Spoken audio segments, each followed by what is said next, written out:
other townships. All right, all rise, please. I pledge allegiance to the flag of the United States of America and to the republic for which it stands, one nation, under God, indivisible, with liberty and justice for all.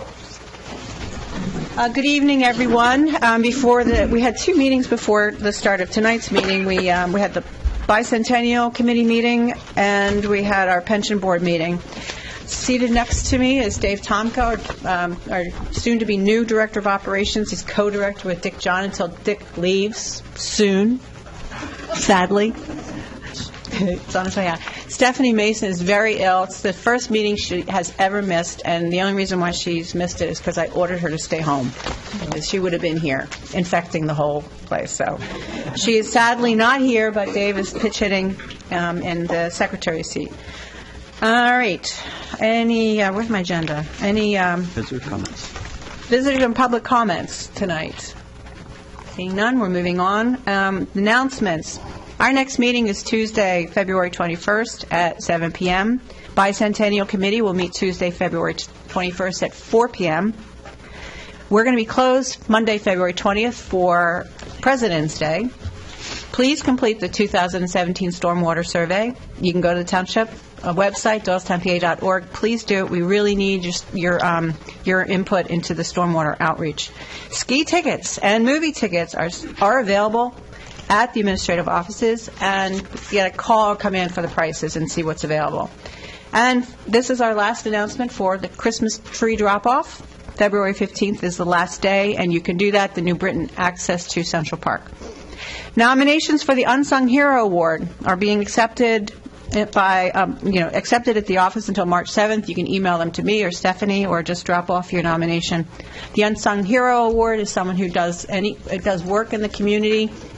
Typically a township resident, doesn't have to be someone who volunteers at the township, maybe your neighbor, who does it just because they're good and they're not doing it for recognition or for a resume point. They're just doing it because they're good and they're not getting any other recognition any other way. So we look for those people, and we like to honor them every year.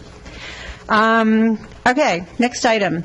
Approval of the minutes for the January 17, 2017 meeting, for our regular meeting. Is there a motion to approve? Move to approve. Second that. All right, before I call that, were there any, questions, delineations, no changes? I have one thing. Okay. On page 9, D, for the salt bid, Ken made a motion, I seconded it, for the commitment to purchase salt, and we actually have it says at $55.95 per ton delivered, but we don't know what the price is. Dick hasn't gotten the price yet, so we just approved it at whatever CoStar comes in at. Price does not come in until August. Okay. So where'd that number come from? But we had two prices on that. They were just showing what the last year and the prior year okay. cost was. Yeah. All right, so that's a correction. You got that, everyone okay with approving the minutes with the correction? All in favor? Aye. Okay, now, Aye. somebody help me out here. On Tuesday, January 24th, the special meeting of where we had the bond, did we not have a meeting beforehand, an executive session, to discuss We discussed a matter of current litigation. We right. did. Because it's not indicated on the minutes for the 24th, and we had an executive... You did discuss it Yeah. at the meeting. Yes, and we had an executive session. I do recall noting that before the start at this meeting that the executive session had been held and that it was a meeting matter of litigation. Yeah, actually, it was a lot more specific. I think it had to do with a neighbor and the pump Right. station, and Yes. Zoning, discussion of zoning issue, it could have been, yeah. because it's on the special meeting. But they happened in executive session before the meeting. So it should be noted as an executive session was held before the start of that meeting, and that the zoning litigation matter was discussed. Thank you. So that was a correction I needed to make to the minutes of the 24th. Anything else that anyone see? Nope. Okay. Is there a motion to Move approve to the minutes approve. with that correction? Second. All in favor? Aye. Aye. Thank you very much.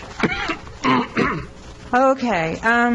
Next, we have some appointments to the Bicentennial Committee, which is becoming my favorite liaison committee. Love it. Great people on it. I'm going to say these. If all your other committees in the room, as you say that. Yeah, but it's going to be over in a year, too. Okay, so Mary Lou Perry has applied. Arthur Sapolsky has applied, and these folks have been active. And Reynald Dahl is applied, and the other person is Beth Long from Dawson Health. So I would move that all of those folks be appointed to the Bicentennial Committee. I'll second. Thank you. Any questions? Nope. All in favor? Aye. Thank you very much. All right, 2016 Risk Management Innovation Award. This is outstanding. Sinclair, please come up and speak to this award. We won the Risk Management Innovation Award, and it's very prestigious. And Sinclair, you are kind of the bones behind this production of this document, and the award was submitted by Autumn Canfield, our Special Projects Coordinator. Oh, thank you, Barbara. The history behind the award is the Safety Committee of Doylestown Township has won an award for our safety manual, our safety and health manual. And just a brief history behind it.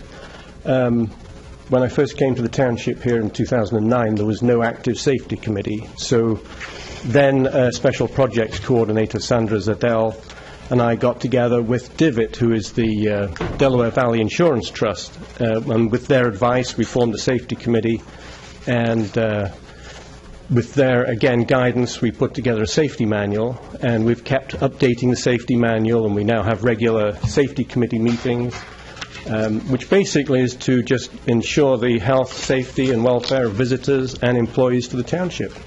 And we have the safety committee is made up of members from each of the departments in the township, and moving forward we hope to indeed continue to increase safety and keep our standards of safety up to date. So this is one of those awards that actually came with a cash prize. You get an engraved innovation award plaque, a catered lunch for the members of the project team, and a grant of $1,000, which is available to spend on safety-related goods and services. So congratulations. Well done. Thank you very much. Do you want to list the name of members of your safety committee? That's right. I wanted to, just mention that it really is a combined effort of the safety committee and all the employees who strive for safety continually. So thank you, Barbara. Thank you, Sinclair. My pleasure. Thank you. Very proud of you guys. All right, next item on the agenda, reports from the solicitor. I have nothing to report that we won't discuss perhaps later in the agenda. Chief? Yes, in your packet is a tenure request for Officer Jessica Whiteside, who completed her one-year probation period on November 23rd of 2016.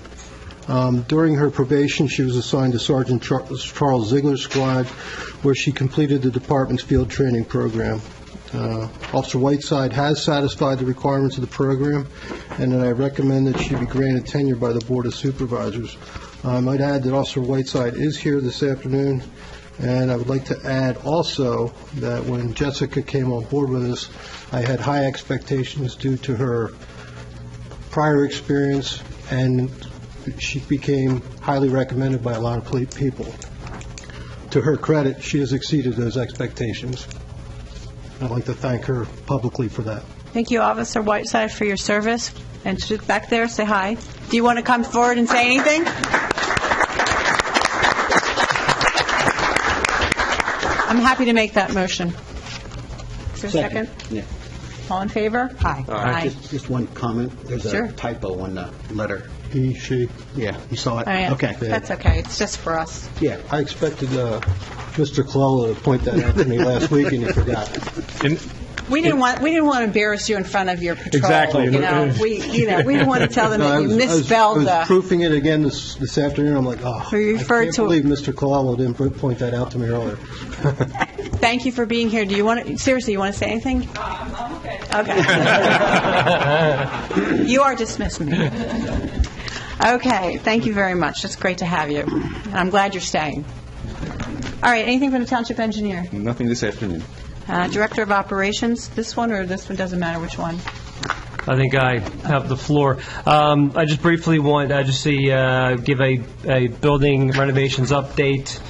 On January 31st, we had a building committee meeting, and we discussed a number of items. I'm going to quickly just go over those. The first item we discussed was our temporary office space. We were looking at temporary trailers on site in 2 potential locations on this property, and Also, 2 off-site locations we discussed, which was the AAA building and the Manor House at Blueberry Hill.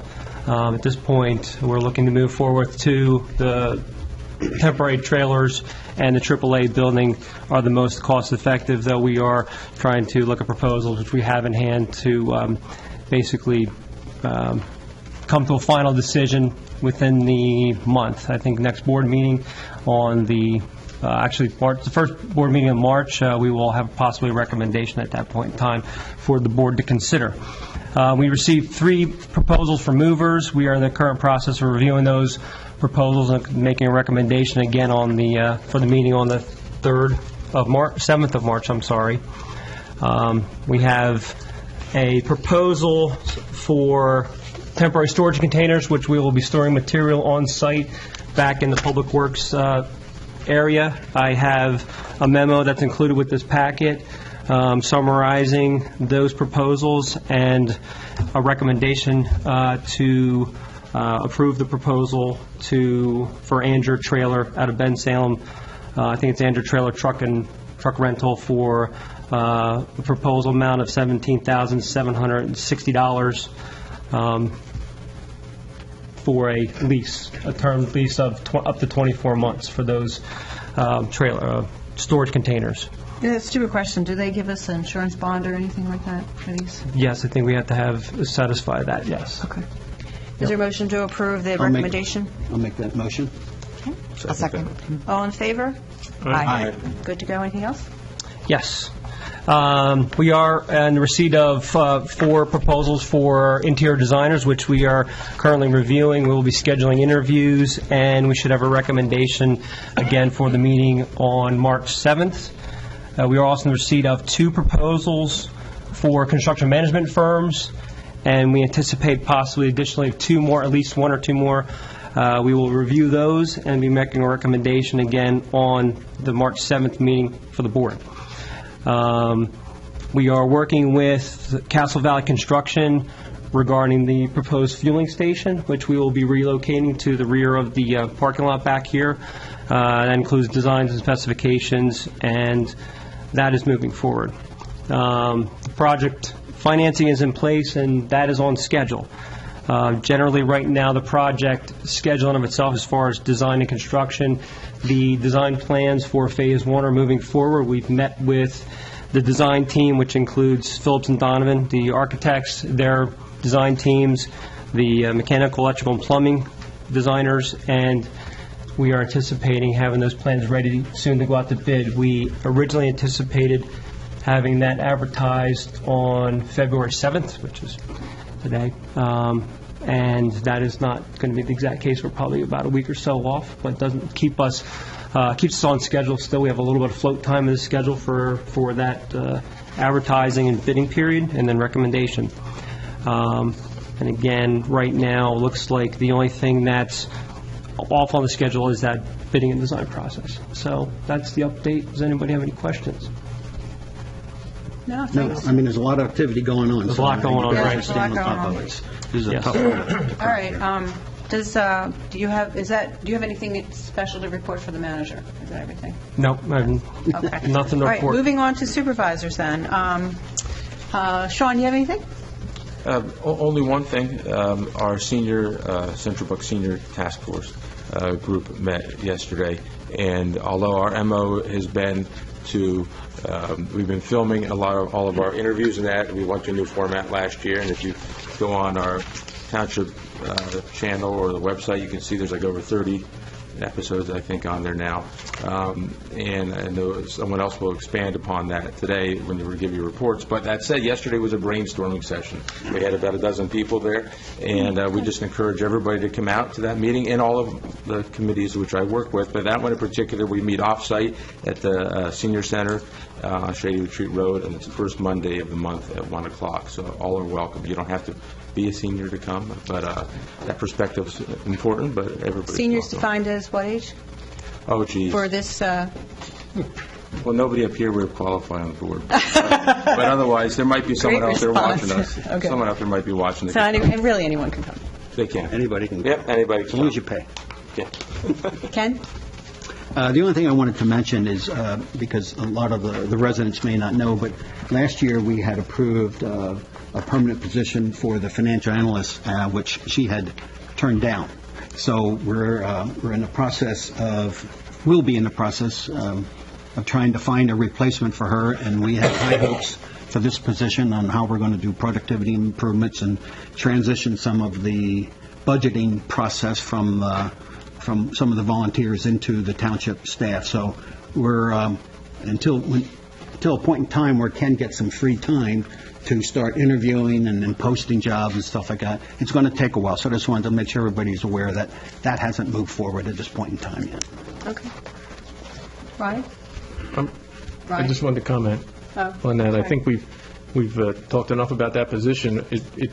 It's still, I'll ask Ken, it's not locked in your mind as far as the way to fill that job, as far as intern, contractor, duties, et cetera, et cetera. So you're still going to go through that process? Well, not duties, but how to fill it.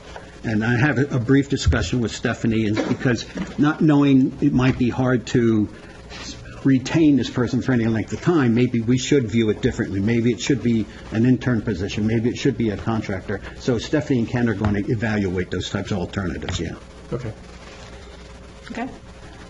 I'll yield my time to the committees for tonight. Okay. You're going to yield your time? No. No. There's one thing, you read about it in the paper all the time, and now in our monthly magazine from the state of Township, PSATs, about radon. And you may be like me where you say, yeah. But if you have a basement and you spend any amount of time in the basement, I strongly urge you to get it tested and get it remediated if possible. We're in like the worst area in the state, and I think we're one of the worst states in the country. So it's one of those things you keep putting off and putting off. The test is free. They send you a little cardboard thing and you hang it up and you get the results back. And the remediation isn't all that expensive. So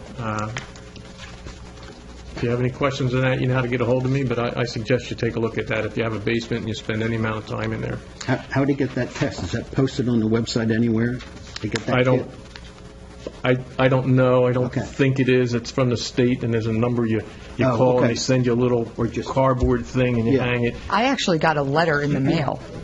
So I think I got a letter from the state with how to do it. Yep, where to request the kit and all of that, so. Okay.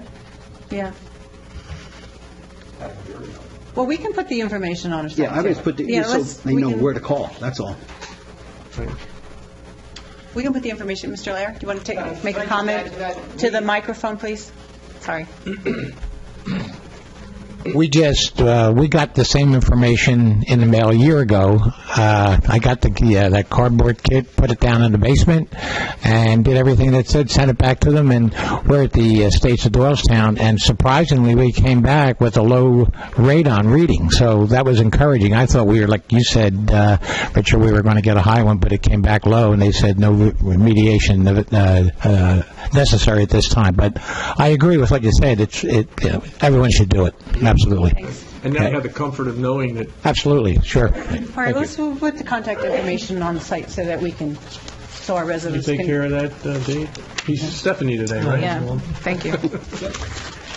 All right, I'm going to yield my time as well. All right, unfinished business, the tax collector compensation. It was tabled from our meeting on the 17th. Sarah's here, but you don't have to come up because you've already gone through the gauntlet and you've answered all the questions.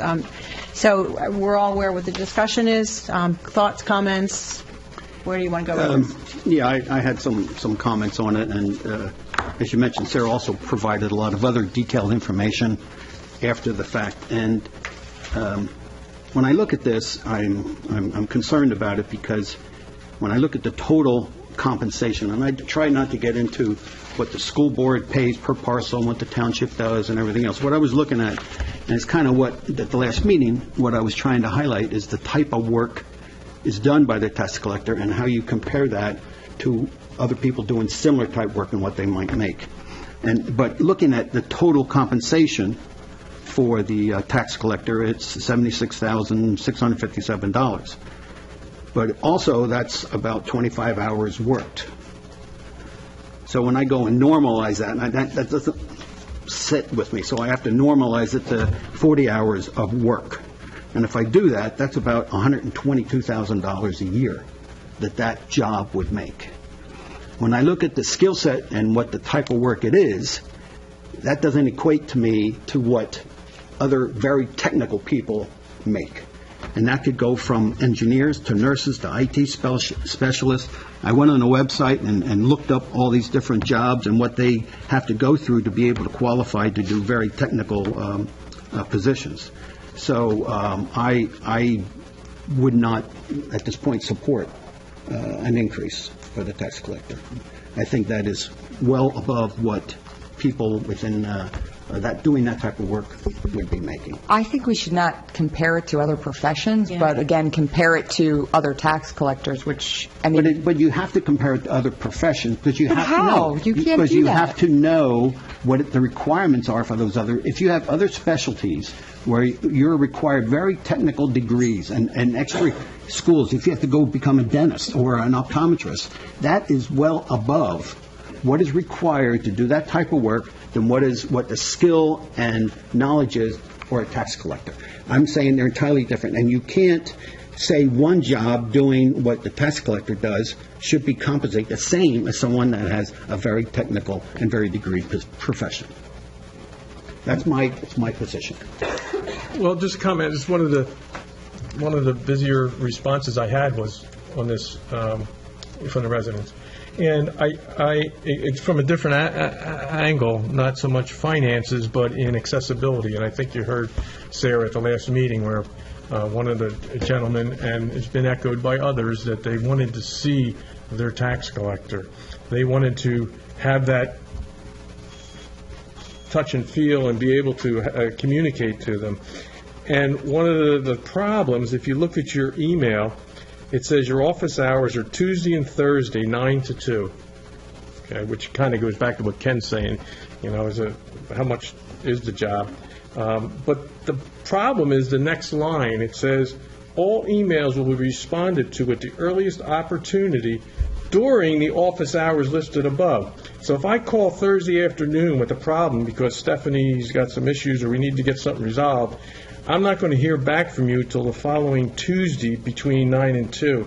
And I think that's some of the things that has some of the residents' issues as far as a little bit more communication. And I think you can work on this a little bit. So I come from a different angle from what I've heard from the residents. Well, the input I got was you charge the residents in Dawson Township $3.80 per unit, but the school board pays $3.50 per unit. So I see that we're already above the school district, and I couldn't justify an increase, and I'm sorry, Sarah, I just couldn't justify an increase with that. We're already above what the school district pays per unit, so I can't make our township residents pay any more than that. Well, I think where it is, it's tabled, so unless someone brings it off the table, it's going to die, and it's going to stay. I think we have to move the point. Is there going to be... Well, then is someone going to... Yes. Make a motion. Make a motion. We have to remove it from the table. I don't recall whether anybody made a motion to approve anything at the last meeting, but if you take no action, the compensation remains the same. Right. Okay, perfect. So I think there's going to be no action by the board, so everything will stay the same. All right, moving on to other business. New business, the trash hauler permits for 2017. They have been provided to us. They've met all their permits and requirements and insurances and so on. They're listed as Republic Waste, George Leck, Advanced Disposal, Waste Management of Indian Valley, Tenure Containers, Sustainable Waste, and J.P. Mascaro. Now, only 3 of those are residential: Republic, Advanced Disposal, and Waste Management. And we have to, it's our job to approve these trash haulers for Doylestown Township. Is there a motion? Make a motion to approve this list for trash? Yep, second. Okay, all in favor? Aye. I just want to alert to everyone who uses one of these 3 haulers, these 3 haulers. There were one of them is doing something funky with the billing. So make sure you check your bills. There was an increase that was unwarranted, and so you might want to just make sure you're not getting a bill that's out of line, So there have been some funky things happening. So check your bills. I'm not going to say who it was, but check your bills. Well, to add on to that, it's funky among many of them, from what I've heard in the past. We even talked about the EAC meeting. Sean will remember. Some of them have this tendency to creep. So I'm getting yeses and everybody in the Yeah, so creeping. they creep up $1, and the next thing you know, you're way. But if you call them and explain that you think that's not fair, you'll be surprised. It'll take $30, $40, $50 off. Mm-hmm. So it's just not one. I think it's a creep in many of their systems. Sean? An article about that for the newsletter. Yeah. that's Somebody right. just spoke without using the microphone, so it was not heard or recorded. No, but I will note that An it was in our article newsletter. written about it in our newsletter. I think it was Thank you. last year. So check your trash bills, Yeah. trash hauler bills. Okay. Anything else? All right. There is now before you a resolution to amend the Bicentennial Committee Yes. resolution, which will allow for members to be non-necessary residents of Doylestown Township. Is there a motion to approve the amended resolution? Second. All in favor? Aye. Excellent, thank you. Since we have a lot of people who aren't residents. Kids Council funding. This is an interesting, you want to speak to this one? Yes. Interesting request. So we received, and I think this was already announced before, a DCNR grant for $200,000, and Joe Salvati's back there, so if we have any questions, or Karen Sweeney, regarding this award, he can certainly answer those questions. I think the original grant was for $220,000? $227,000. Received that grant award for $200,000, so we have a shortfall on that. And so there is some residual money from a DCED grant, this is noted in Stephanie's memo. Mm-hmm. And basically, this memo outlines the request for the approval to request the DCED to transfer $40,000 of the residual funds to the DCNR grant. Correct. That's what we're requesting support from the board on. So what we need to do in order to make that happen is send a letter of request. So what we're Right. asking this authorization from the chair to request that money be transferred from the Department of Community and Economic Development grant funds to the Department of Conservation and Natural Resources. So from the Sensory Trail to the Kids Castle. What happens to the other 60? It just stays where it is right now. I think they have until 2018 to complete on anything on the Century Trail. There are restrictions on how we can use that for the Century Trail. You can't use it in anything else, but yes, For the for the Century Century Trail. Can we use it to reimburse the township for all the work and time they put in? I think that's already been taken care of, but I don't have the answer to that question right now. But I think it's already an in-kind contribution when we do work on the Century Trail, because we have an obligation to match anyway. So our match has always been in-kind work. Right. So, Karen, am I speaking out of school in this? Don't start talking yet. Get to the microphone, please. Thank you.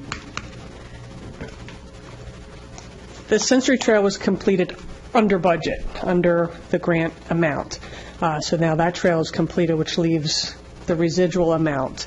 We've reached out to DCED to see if it might be possible, knowing that we were a bit underfunded in our grant request for Kids Castle. We need to send the letter requesting, they're not going to give us the full balance. We've extended the project twice. We can extend it. We can request an extension through 2018. We will not be able to extend it any project you're farther referring than that. If we were to get the DCED transfer to the Kids Castle project, we'd have to also request an extension. We don't want to close the grant, but there's also the possibility that we may have to submit another application prior to closing to do the same thing. It really is up to DCED. We're hoping to go forward with a letter and that they'll recognize that and accept that. There is a chance that we may have to reapply, and we would do that before closing. Well, you're closing off the Century Trail grant?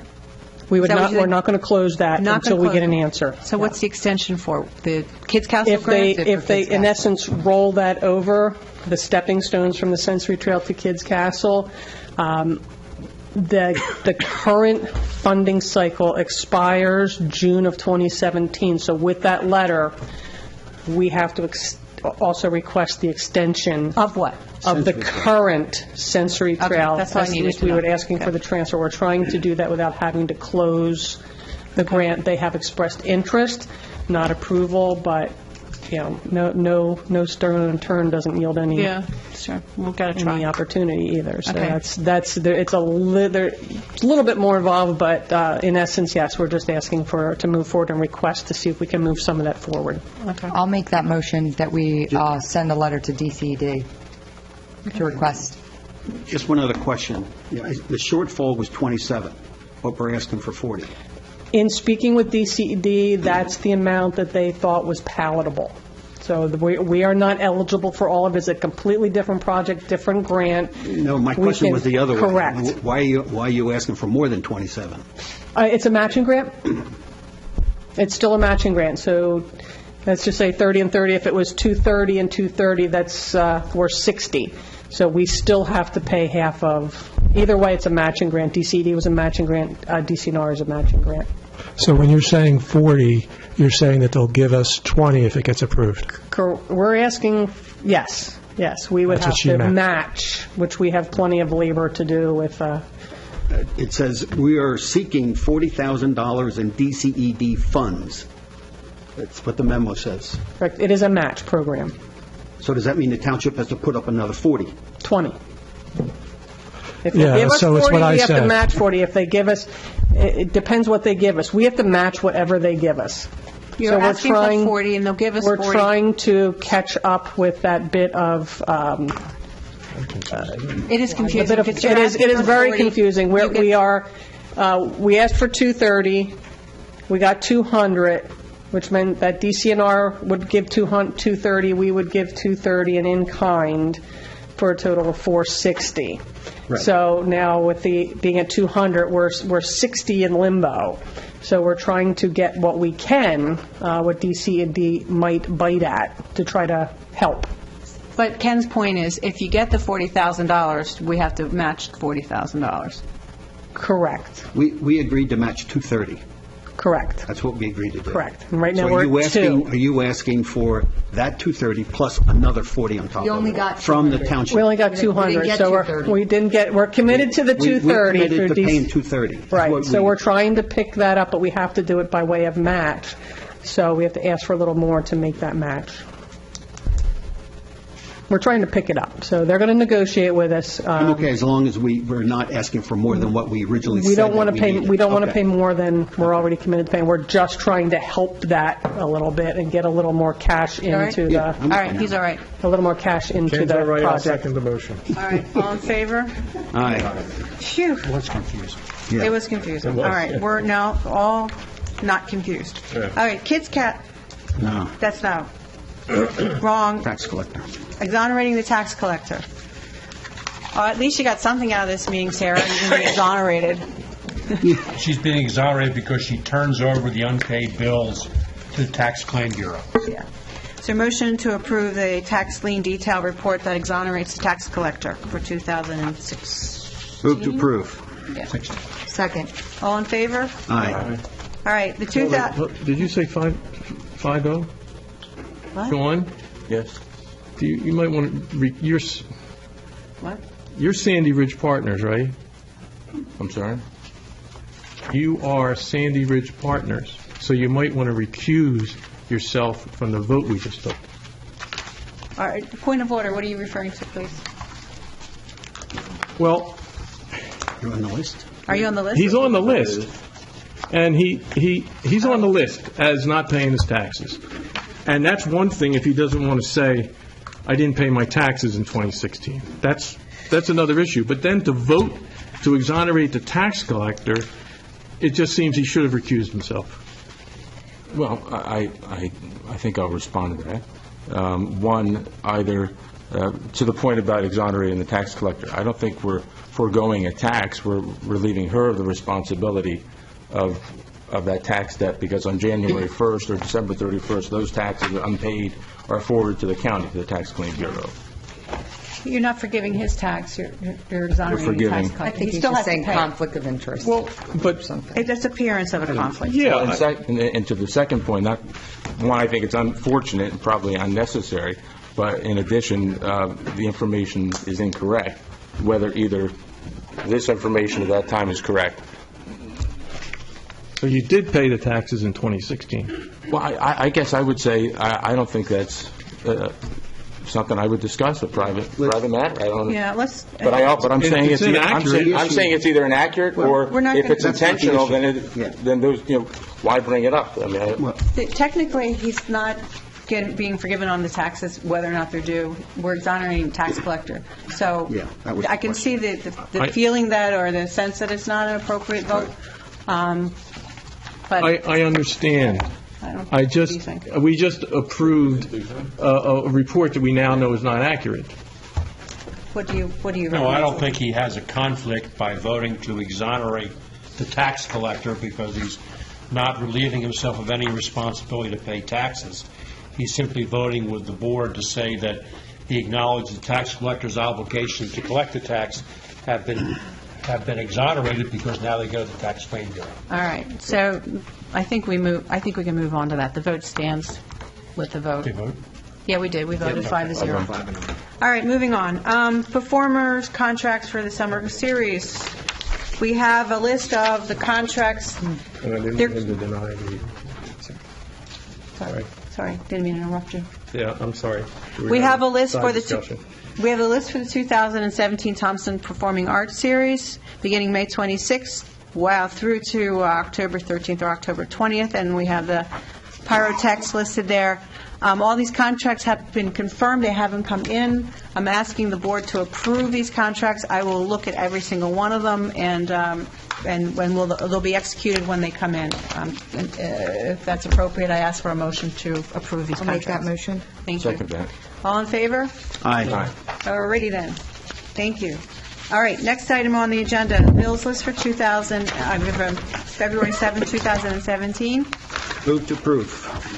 Second? Second. All in favor? Aye. All right, we're done the regular meeting, the business meeting, and so the professionals are excused from the, So we've been exonerated? You may go, because I know you want to leave. I don't know, did you pay your taxes, Counselor? All right, enough already. All right. Boards and commissions, presentations, beginning first with the zoning hearing board. I guess they did reverse alphabetical order this year. Bill there? You can go to that or that. This is fine. Thank you for letting us report. For 2016, we had 18 hearings. All of the hearings are in the township record. I'm not here to discuss them. I know Sinclair has all that information. But we had 18 hearings. It took a fair amount of our time, but they were interesting hearings. I also found out recently that the Hammerstein challenge in court has been settled. Am I correct on that? Correct. So that's in agreement with the township, I believe, correct? Yes. Okay, very good. Thank you. That's it, thank you. I just have one comment. One of the questions I get asked the most is, when I'm talking about the TV channel, is the planning commission and the zoning. They'd love to see that on TV. Now, we're not ready yet, but at some point in the future, I think it'd be great to get those two committees on.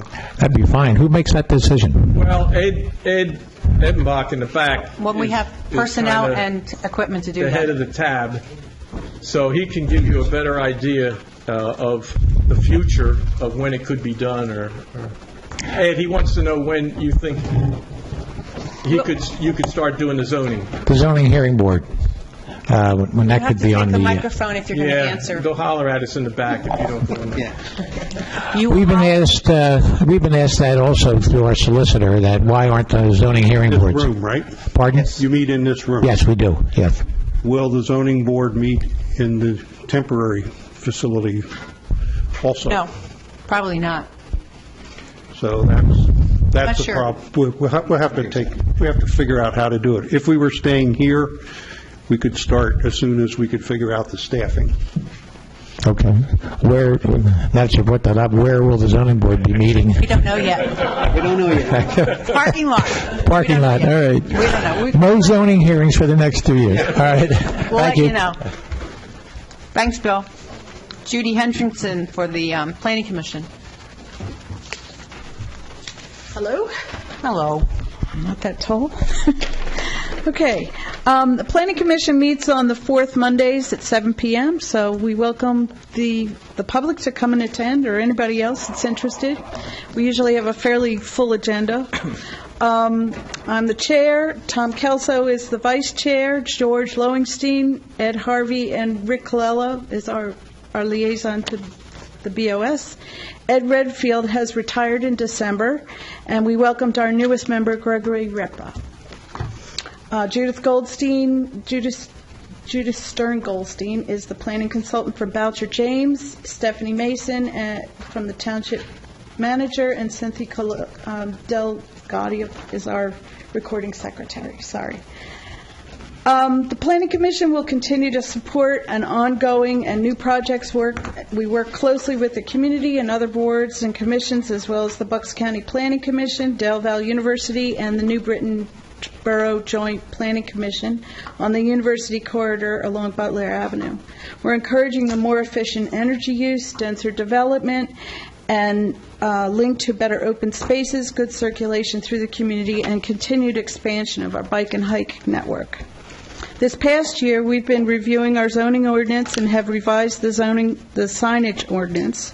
We've reviewed the land development plan for the Town's Edge development across the street from the Y, Pine Run's new community hub, and a zoning change and lot consolidation for the Doylestown Municipal Complex.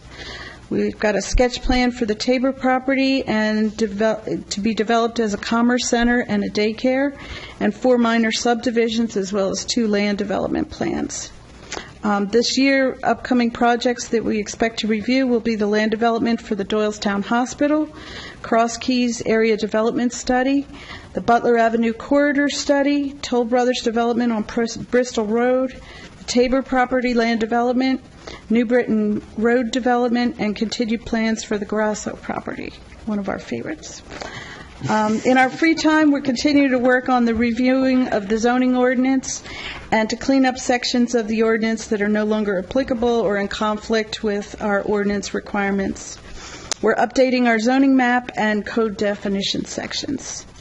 We'll be re-examining our comprehensive plan with concentrations on areas of Edison Furlong and the Butler Avenue Corridor Study, along with Cross Keys. That's about it. Well, thank you very much. Just one thing, as I mentioned, I'd like to get the Planning Commission on TV. So when we find out where we're going to be, I think that's something we should take a look at. And to your other point about the Tabor homes and moving, we've had difficulty getting commercial property in the township for us to relocate to. So when we hear that there's what's the word? Too many commercial vacancies, that we're not seeing that in this township, so it's something to keep in mind. Absolutely. Thanks. Okay, thank you. Okay, Lynn Goldman from the Bike and Hike Committee. How many years is this now, Lynn? We are celebrating our 25th year, which, don't look at my face, right? I'll show, right, all that. But it is 25 years that we've been together as a group, and I'm just noticing that Tom Kelso, I didn't realize that they were on your planning commission. I don't want you to burn them out. Can you please calm down on any projects? We need them for our committee. But anyway, this year we completed the Heritage Trail, which if you look out the window is on 611, that connects you now to Turk, which takes you along to, past the elementary school, and then you go into the park, so that's great completion. I'm very excited about that. We also completed Phase 1 of the Chamonix Greenway, which Judy alluded to a little bit. It's by Bueller Cemetery, and the big goal of 2017, which is close, and we think we've got it thanks to easements and the relationship we have with the townships. We're going to make it to the New Britain train station. So that's a really exciting one, and I wish the dentist who used to always write Dr. notes to Murphy. us- Yeah, I hope someone contacts Dr. Murphy and said, it is about to happen. So this is the year for that, as well as we have plans which there isn't a person I know who's not excited about this one, that we continue along. We have the money. It's a done deal. We start in the spring to continue past the Y on Lower State Road and take you all the way to the farmer's market, to then takes you to the bypass, which then can connect you to the Chamonix Greenway. I mean, we've got trails now that actually connect and work. And, you know, as a resident, I want to thank you for being so receptive to us. As a landlord, I want to thank you because people are so appreciative. And as a business owner, I want to thank you because it touches all, I touch personally in my life with my husband, we touch all three aspects. And the rewards that I get and the appreciation that I get from friends and business owners and tenants, it is, I hope you receive the same acknowledgement because it's really rewarding. Yeah. Really, really great. So I want to make sure I thanked you for that. And we had another independent person come up, Keith Fenimore, and I want to appreciate that you took care of him and treated him so well because we always love when residents come along and provide energy to our group. And Keith and his son Case have, you know, it's a tough one. That Turk Road going from his location, which most of you maybe, I don't know if you do Turk Road, but the road just stops, the bike trail stops, and then it's hairy to get to Green Street or Pebble Hill Road. And fortunately, Keith lives on a really great section that needs work, and he's the guy to help us get that through. So we'll be trying to apply, we're trying to get together for a feasibility study so that we can have that connect, go all the way on Turk Road to Green Street. And we've talked to the borough to try to then make it, start the working, how this goes, the process to connect then into Doylestown Borough. Yeah. So that's on the agenda. Andy Hamilton, I know you've also seen him with the 9/11 Memorial, which is, that's, a countrywide trail that is going to be something that we should all think about. Electric bikes will be allowed. So you're in. Because that's a long trail. That's a long ride. But and then the final thing is that we have signage that's going up. A lot of the problems that we have on our trails are that they're not recognized as trails. So we have signs that are being done and getting along to try to let individuals know where our trails go and how they connect and what actually is close to them that they don't recognize as a trail.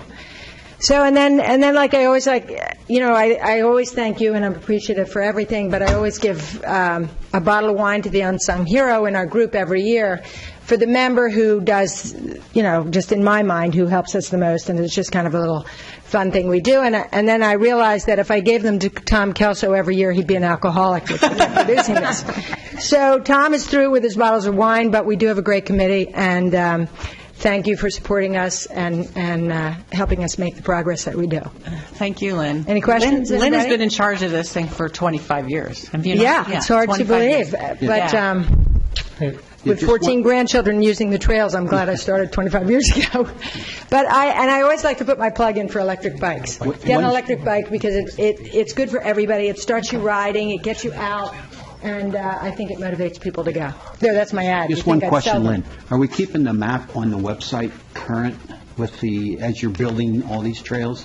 Yeah, we do. We should be more vigilant on that, I will say, but we are very conscious of that, and we've all become aware now that the bigger we get, the more people are asking us about it. So exactly. As of this minute today, I think we are. Sort of.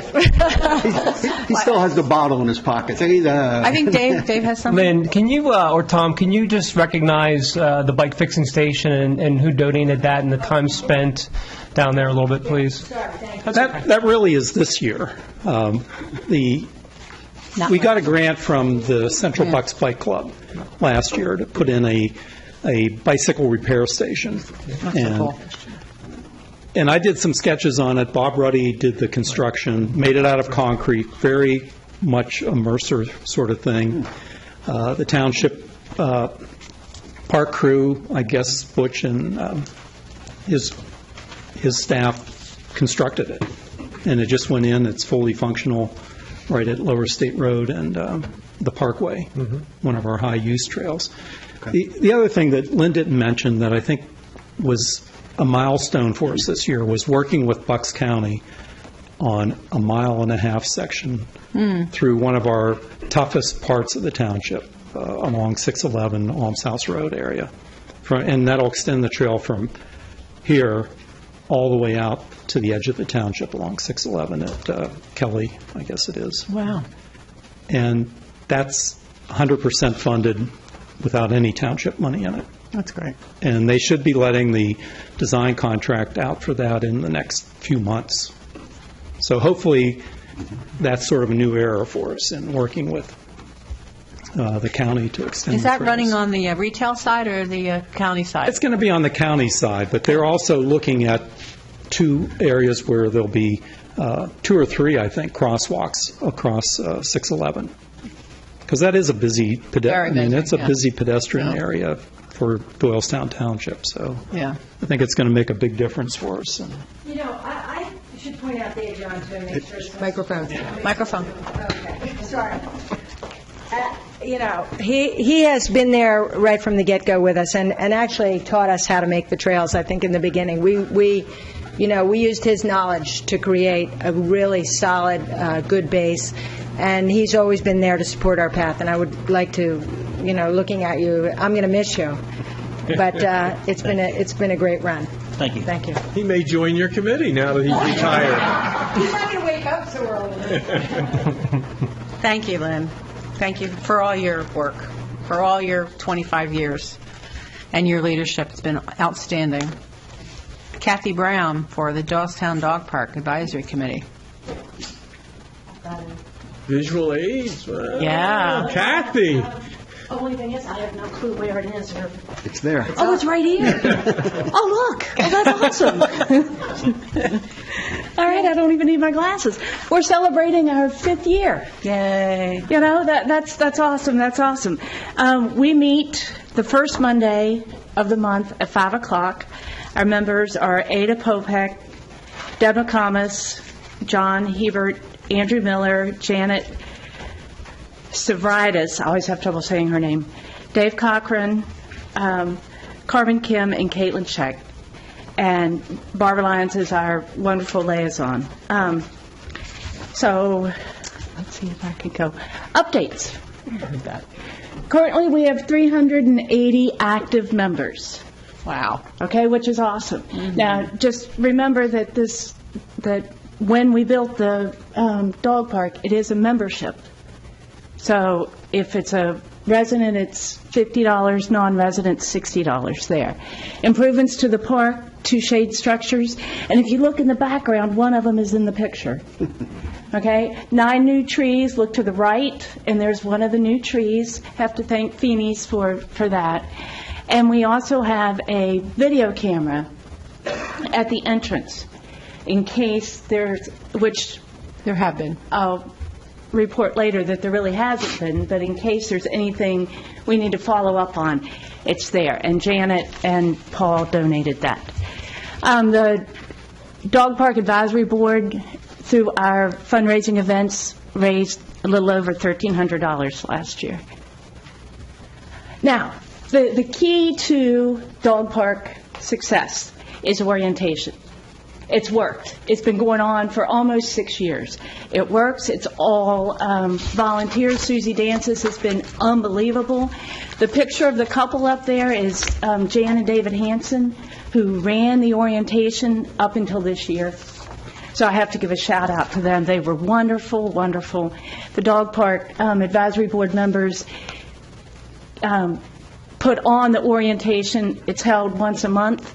The important thing right there is in red, 1 incident report submitted in 2016. It works, folks. It works. It works. Well-informed members equal dogs playing safely, and our goal was safe fun for all. And we're successful in that, successful. Something this you guys know, but almost for the public more than anything else, is if you're considering getting a dog, If you just want to learn a little bit more about a dog, this orientation session is wonderful. It is wonderful, full of information, not just for the dog park, but for dogs in general. All right, enough of that. Events. Fido Floats. I was hoping that could be a video, because this summer we had our second annual Fido Float, thanks to Fanny Chapman, and we had probably, I don't know, and it was a joint effort. It was a lot of fun. Yes, it was a lot of fun. I would say 60 dogs, maybe more than 60 dogs. Over 100 dogs. There we go. I was there. I didn't count them. So very successful. Very successful. We're doing it again. Lots of fun. Lots of fun. This year we will also do a 5-year celebration. We will also host Halloween, and we're going to add an adoption day. So invite the rescues in. And anybody who loves the dog park, or if you don't, you want to promote it. We will have magnets for $5 for your refrigerator for your car. So those are our events coming up. Now, when we built the dog park, it was built for the dogs to have a safe place to play, but also for people to be able to go out and socialize, get outside, meet new people. This first little story, if you see the picture of the bride and groom, young couple met a semi-older couple at the dog park, became fast friends. Younger couple decided to get married and included that older couple. That older couple officiated their marriage. So it is about dogs, but it's also about people, okay? Other social success is a dog park member passed away, and through the membership of the dog park, she had left pets. Didn't have anyone to take care of them. And through the membership of the dog park, those pets are adopted. And actually, you can see the little white spot on the right-hand picture, and that's one of the dogs. If you need a dog park fix, yappy hours in the small dog area, 3 to 5 o'clock. Golden hours usually around 5 o'clock, and that's in the large, it's golden for the golden retrievers. So hopefully you can see that it is a success, not only for the dogs, but for the people as well. Okay? Conclusion, very successful. We have good plans for 17. We have a wonderful advisory board. We'll continue to work to keep it safe and fun. I would say our improvements would be to minimize the mud by encouraging people to use common sense and don't get out there when it's muddy and wet. And get people when their dogs do their business to pick up their. Those are our goals, all right, to maintain the park. If it wasn't for Dick John and his crew, the park wouldn't be what it is, and the park also wouldn't be as safe and fun as it is, too. So thank you. Thank you. Thanks. Any questions? Comments? No questions? It's a wonderful organization. Great job. They took it a long way from nothing, well, from a lot of work to get it going, to get acceptance, to get approvals, to a very successful organization. Thank you. Yes, it's working. You know what, though? Microphone. Sweeney, Microphone. sorry, Karen. I forgot to mention Karen. I forgot to mention Karen. All right? Without Karen, dog park wouldn't be there either. So thanks. Okay, and up in queue is Brenda Bray from the Ways and Means Committee. Thanks, Kath. Good report. Thank you.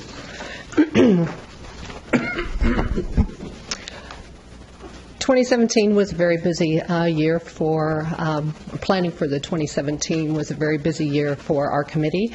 I'm the chair, Ed. Actually, we have 3 members of our committee, I didn't realize, that are also on other committees for Doylestown Township, so they're a very dedicated crew.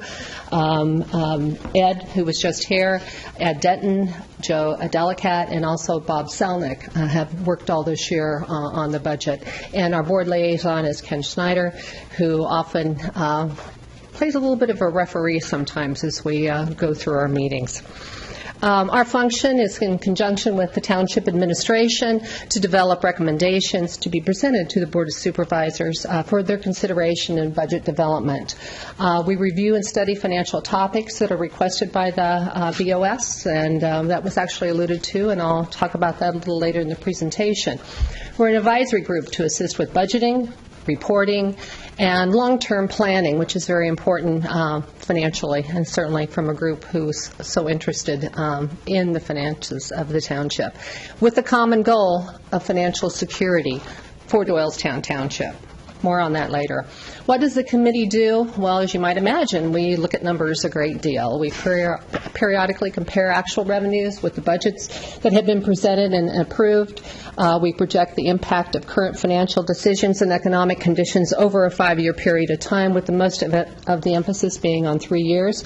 We make recommendations or changes to improve financial reporting procedures and the effective use of township assets, always in conjunction with the administration. And again, monitor fund balances over the short term, that would be the current year, and long term, up to 5 years. What we don't do, we don't make or change policy, we don't perform duties or fulfill responsibilities of the admin staff, and we certainly do not set or approve the annual budgets or the tax rates to fund that annual budget. Reflections on budget building for 2017. There's been several shout-outs already to Dick John, and I will do the same. We've been working on capital projects and worrying about road construction and honing that process since 2015. This year we developed a budget timeline early, and you'll see that later with early budget workshops. We've already set the budget timeline for 2018, and it's just February 7th. Agreement that small tax increases over several years, and when you're borrowing money and you're building debt into your budget, that's important, and it's preferred to a single large increase. And there's more interaction with the Township Administration and the Ways and Means during that budget process. Again, more reflections on the current year. We assisted Township Administration with debt issuance. Some of us on the committee are quite familiar with issuing public bonds, and I like to think we were a help. We incorporated debt for the building project and the repair of the Chapman Bridge in the current year budget, and we'll be embedding it in the future budgets as well. We took an active role in the credit rating with Moody's. I know a lot of people wouldn't be excited about that, but I'm very proud to say that there was a significant taxpayer savings over the life of the bond because Doylestown Township was upgraded to an AA1. And some of the things that were noted, just for the public, we have very strong wealth indicators. We have a stable and healthy reserves. That's fund balance again, folks. And we have a low debt burden. All very positive things. Looking ahead already to 2018. Did I just say it's only February 7th of 2017?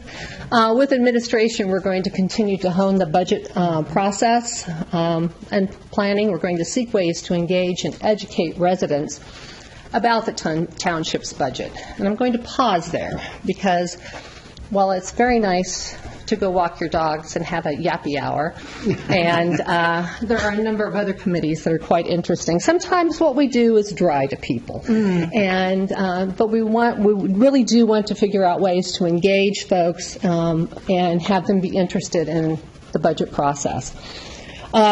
We will continue to provide input on multi-year budget projects, including associated debt and annual financing costs. We'll assist administration with reporting the financial impact of the building and bridge projects as we move forward over the next 3 years. We want to fine-tune budgeting and reporting of our capital projects and look forward to working with Dave on that in the future. And we went to assist administration however we can with quarterly financial reporting to the Board of Supervisors. This is the timeline for 2018 that I spoke of. We worked on it at the January meeting. I'm not going to go into any detail, but we'll should post that on the website underneath our part, just so people can see if you're interested or can't sleep. And then looking ahead for other special projects. Develop recommendations for additional pension contributions. When I walked in this afternoon, I think we were ending a pension meeting. I wish I could have been here a little sooner because we want to look at that. We also want to compare costs of contracting specific tasks with new positions. Look at full-time, part-time interns.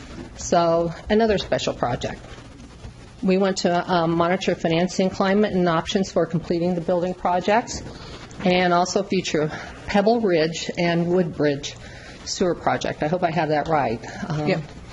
And examine financial implications of future mandated activities. Stormwater, another one of those really interesting topics that we'll be discussing, and the cost associated with that. And analyze road maintenance requirements. So, Township residents are invited to attend our meetings. Believe it or not, they can be lively and interesting. They're at 7 p.m. the fourth Wednesday of each month, except for November and December. And you can learn how the annual budget is developed, how your tax dollars will be spent, and you can ask questions and share ideas. And certainly, if we get that timeline posted, join us at our joint budget work sessions with the Board of Supervisors. And if you can't sleep or you need something to do while you're working out, watch the Board of Supervisors meetings on DVT. Thank you, Brenda. Good job. Comments, questions? Great job. Two Thank comments you. before Ken jumps in. Excellent preparation for the bond. I mean, I think that's what makes it. I'm a big prep person. And, the upfront work and effort is what made the bond issue come out at a higher rating. So, I mean, great job. And the second thing, as you mentioned in the rating, and I'm glad you're going to look at the pension, because they commented that one of the things that could hurt our rating was growth in that pension burden. So they keep a close eye on that, too. So.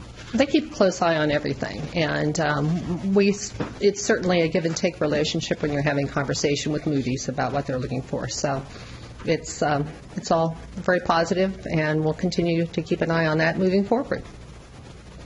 Go ahead, Ken. Yeah, just to build a little bit on what Rick was saying is, and you saw it numerous times throughout the presentation, Brenda mentioned about planning and scheduling stuff. I mean, we've had that schedule out there.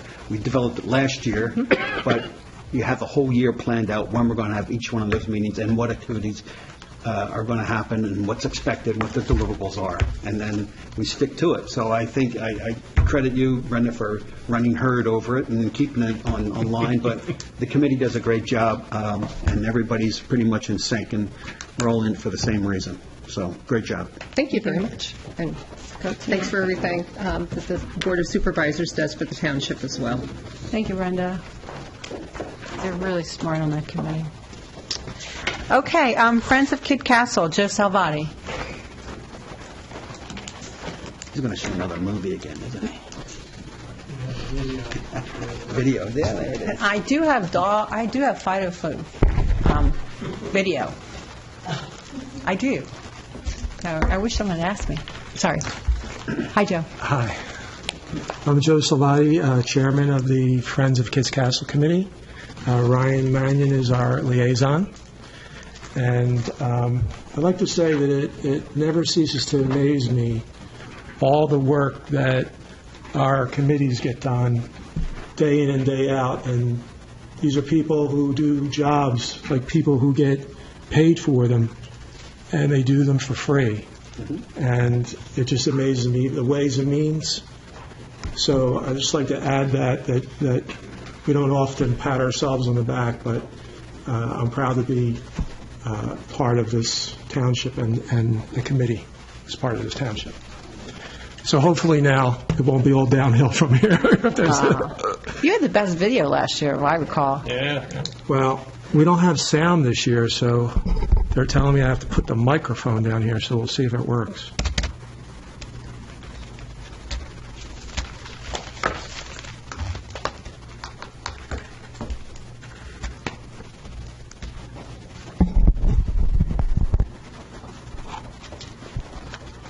Do it lights off or? So there's nothing on the screen. Ed? Should I just walk around with a laptop? Yeah, just hold it up, you know.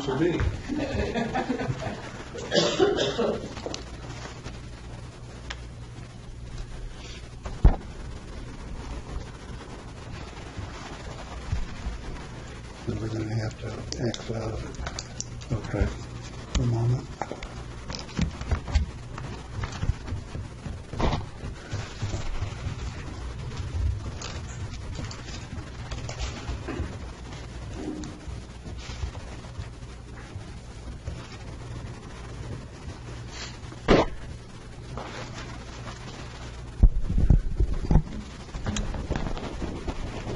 I don't know what you did, Joe. There you go. All right. Like you said, all downhill. Could I thank the tab board for their hard work? Oh, that was low. That was positive. Look, he's getting it fixed.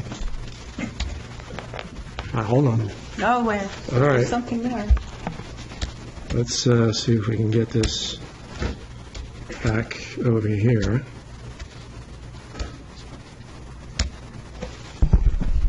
All right, round two. Oh, I love those. Let's see if it works.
Well, we're going to have a whole golf outing for you.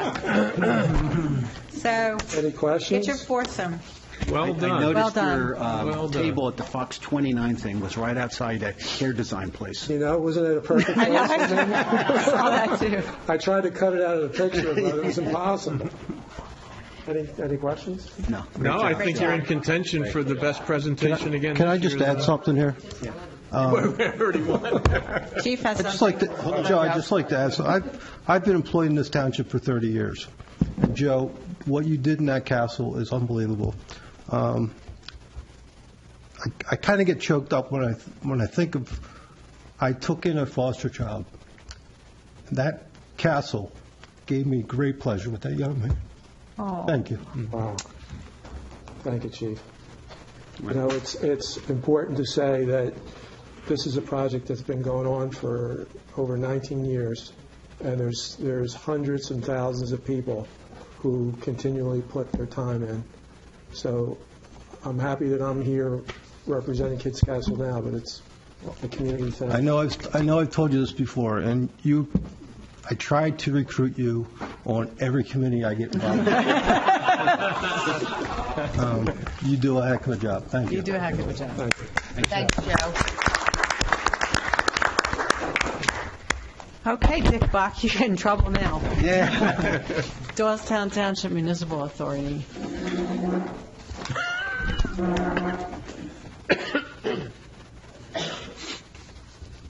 You're kind of looking like that little Hammy the hamster right now, Ed. With those glasses. Dick John.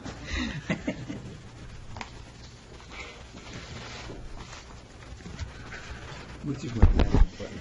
These up and down. Okay. Thank you, sir. Great place to work. Doylestown, you can't leave yet. He's moving so he can see. Doylestown Township Municipal Authority did have a good year in 2016, although occasionally we went sideways while going forward. We do meet the third Thursday of every month here at 4 o'clock. You certainly are all welcome to come.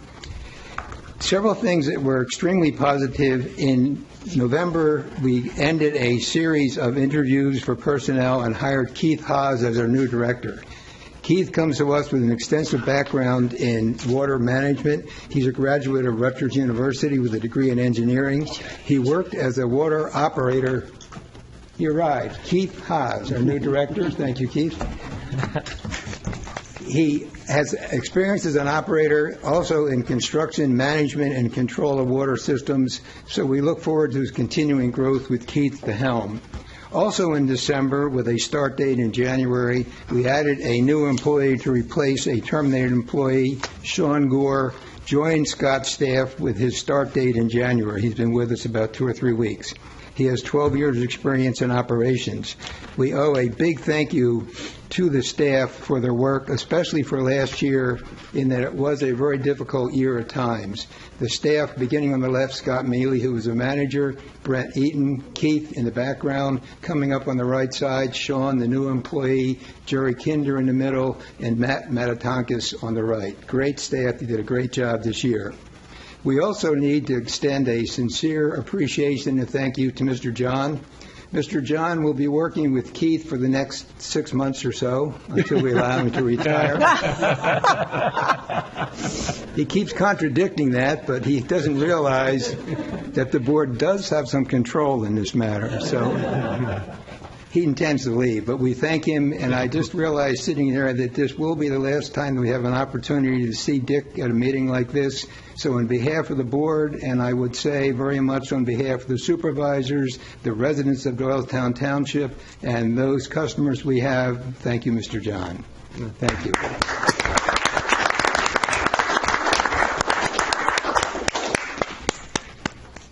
You can keep it up there, Barbara. He's good. Yeah, he deserves it. Yeah. In 2016, we increased our customer base. We now have a customer base, residential and commercial, of 4,420 units. We have an average daily volume of water consumed of 982,000 gallons, an impressive figure. We do, however, have the ability to go to as high as 4 million gallons per day if we would need it. So we have a lot of room to expand. We intend to expand. We do continue and we maintain our intermunicipal relationships with Doylestown Borough, New Britain Borough, New Britain Township, Buckingham Township, Warrington Township, and Plumstead Township. With those other municipalities, we have agreements that if necessary, and we discovered this year we do need, to work with them for replacement of water. The elephant in the room for 2016 was perfluorinated compounds, PFCs. You're all aware that about 2 years ago, the Warminster-Horsham area wells were tested at levels above the allowable limits, resulting in a shutdown of both private and public wells and the resultant lowering of allowable level of PFCs. The level was, for a number of years, 70 parts per million.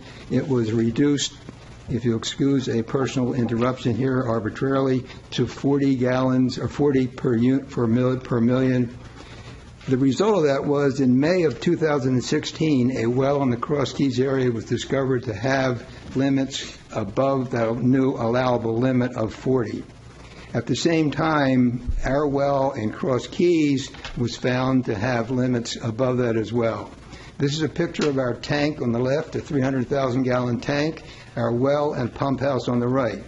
In May, we had to shut them down because of the test with an allowable limit, a limit above the allowable level. In order to take care of that, we had to do something, obviously, to get water. Our system, all of our water, has always tested lower than the then allowable limits.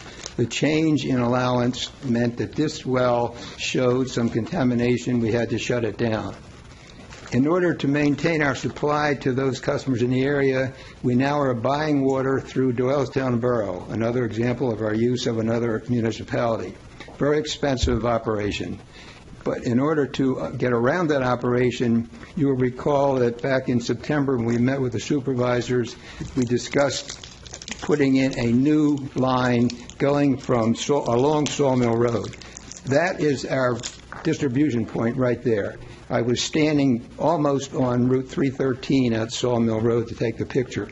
The new line will go out Sawmill Road that way, underneath the 611 bypass, and just east of the 611 bypass, the line will be buried through a Fred Beans used car parking lot.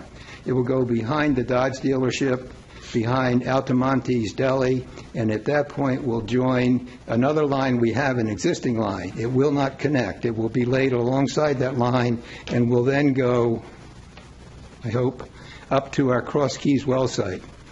Our staff is in the process of evaluating that site with the idea that we will probably consider cleaning the tank, which is something which is done on an occasional basis in any event.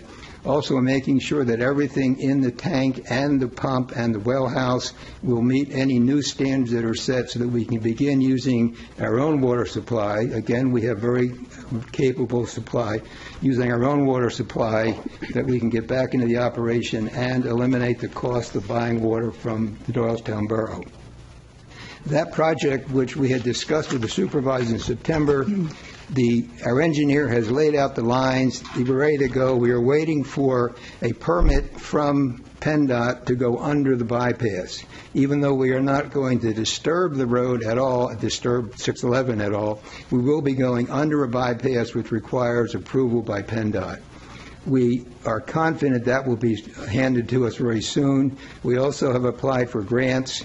We hope that those grants will be approved at the same time. Our engineer has at this point given us a start date of March to begin that project going out Sawmill Road to eventually eliminate our purchase of water.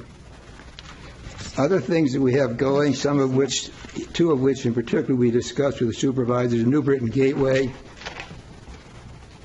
That's a picture of going into New Britain from Doylestown, just a shot to see, but it's just the New Britain Townships or New Britain Borough sign.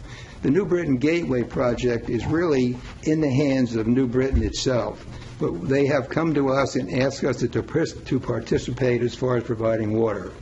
There are no real specifics at this point. I will say, however, that during this interim period, we have been requested from several residents in New Britain Borough and Township to extend our water lines. We have a water line now which provides water to Hidden Meadows, which is east of 202, the old 202 on Shady Retreat Road. The new line we put in will be a loop line which will go to reconnect with that line to pick up some more customers in that area. Another familiar name, the Pavilion at Furlong. Progress because there's a new sign. That's progress of some kind. Our plan has two options. First option is an on-site water supply. Second option is to extend our line from Cherry Lane.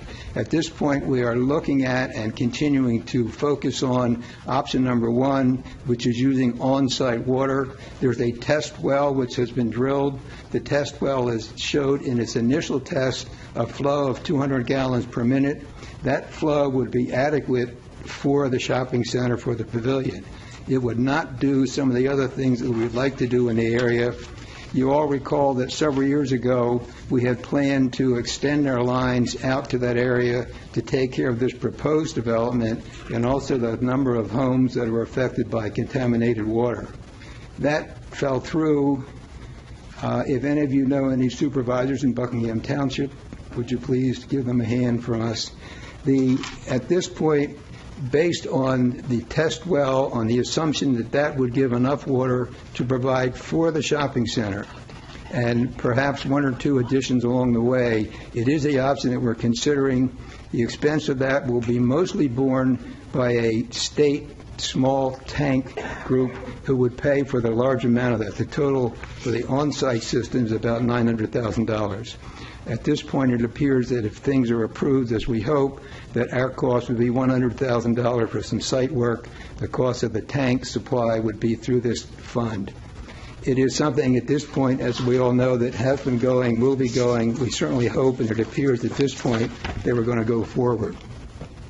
Some other things that we are still working on and hookups that we have been underway or are under consideration, Carriage Hill and Plumstead Township, another example of our cooperation with another public entity. We continue to get the tap-in fees for all of the new homes which are being built in Carriage Hill. Stone Barn Manor on Old Dublin Pike will have, I believe, 7 units. We've already connected a couple.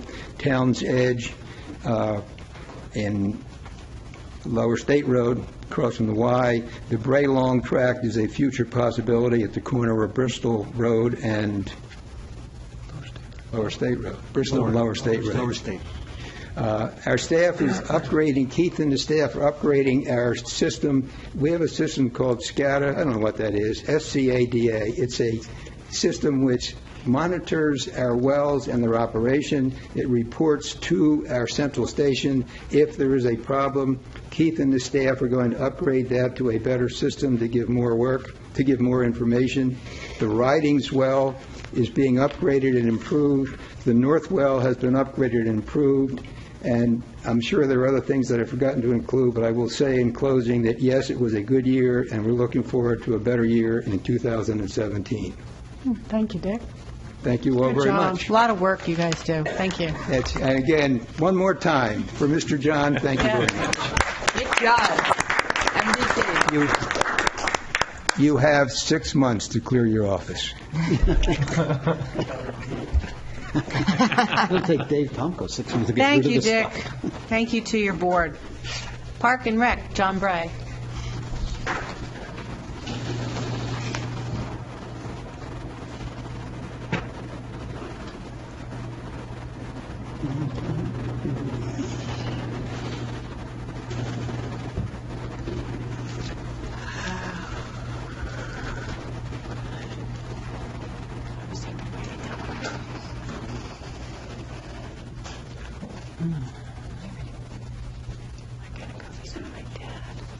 Good evening.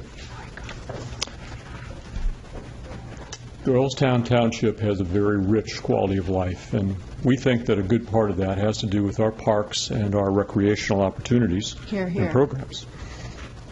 I just have to figure out how to advance this. Up and down arrow. And while you're looking, you should know that the Parks and Rec offered in Doylestown Township had a lot to do with our bond rating, just so you know.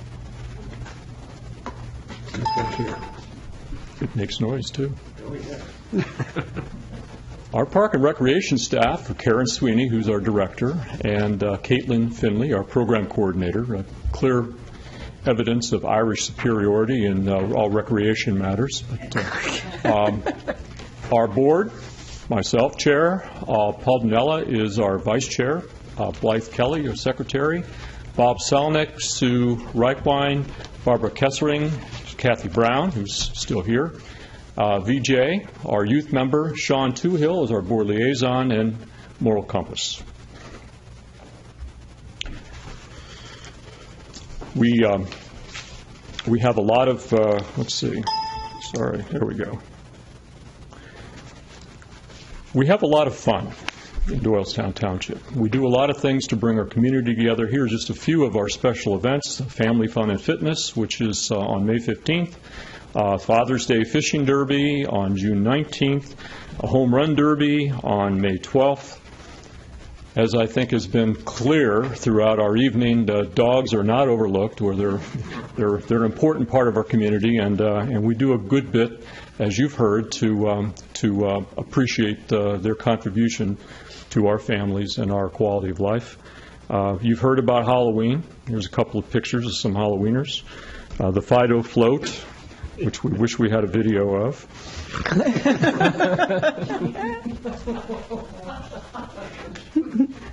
The Township Golf Outing, which Mrs. Lyons has been very good to promote, it's our biggest fundraiser of the year, and it's on June 6th, always on a Monday when the country club is already closed. It's a big contributor to our programs and our ability to do all the things that we do. So mark your calendar this year. It's on 2017. It's on the 5th of June, which I think I've said twice. The Covenant Bank Amphitheater. Last year was our first full season. It's now a destination in Bucks County. It's become very popular. It's becoming very well known. We've been able to have new signage to recognize Thompson Performing Arts Series. We've been able to rent the amphitheater for external events, for churches and other types of fundraisers. Thanks to a lot of generous sponsorship and donations, the 2016 series expanded to 17 events, including concerts and movies. Largest crowds Central Park has ever seen. We need your support, though. 2017 planning is underway. We have 16 events tentatively planned. Hope to add maybe some more. It is great family entertainment. Our concert and fireworks are planned for July 16th, so put that down on your calendars. It's a great event.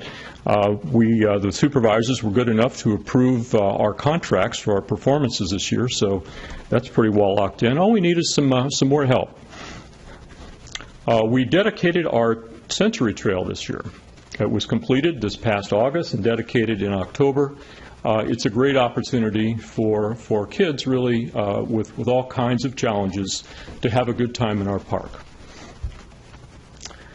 The dog park. Kathy spent a lot of time bringing us up to date on everything that's happening at the dog park. Speaking as the chair of the Park and Recreation Board, we really appreciate Kathy's efforts and the efforts of the folks that run the dog park. It really doesn't take a lot of township attention. They do a lot of what would otherwise be on the shoulders of the township personnel. So it's a great program, and it's really a great community asset. Our program guide, we're sorry to say, only won second place this year. We're normally first, but we're happy with second place. 49th Annual Township Citizen Communication Contest. It's presented by the Pennsylvania State Association of Township Supervisors. I think we lost out to a calendar, which we can't understand, but anyway, we're grateful to be recognized. And I want to personally thank Karen again for doing such a fantastic job with our program guide every year. Pickleball. Who's played pickleball? There, I see a couple of hands up. Pickleball has arrived in Central Park. It's the fastest growing sport in the country.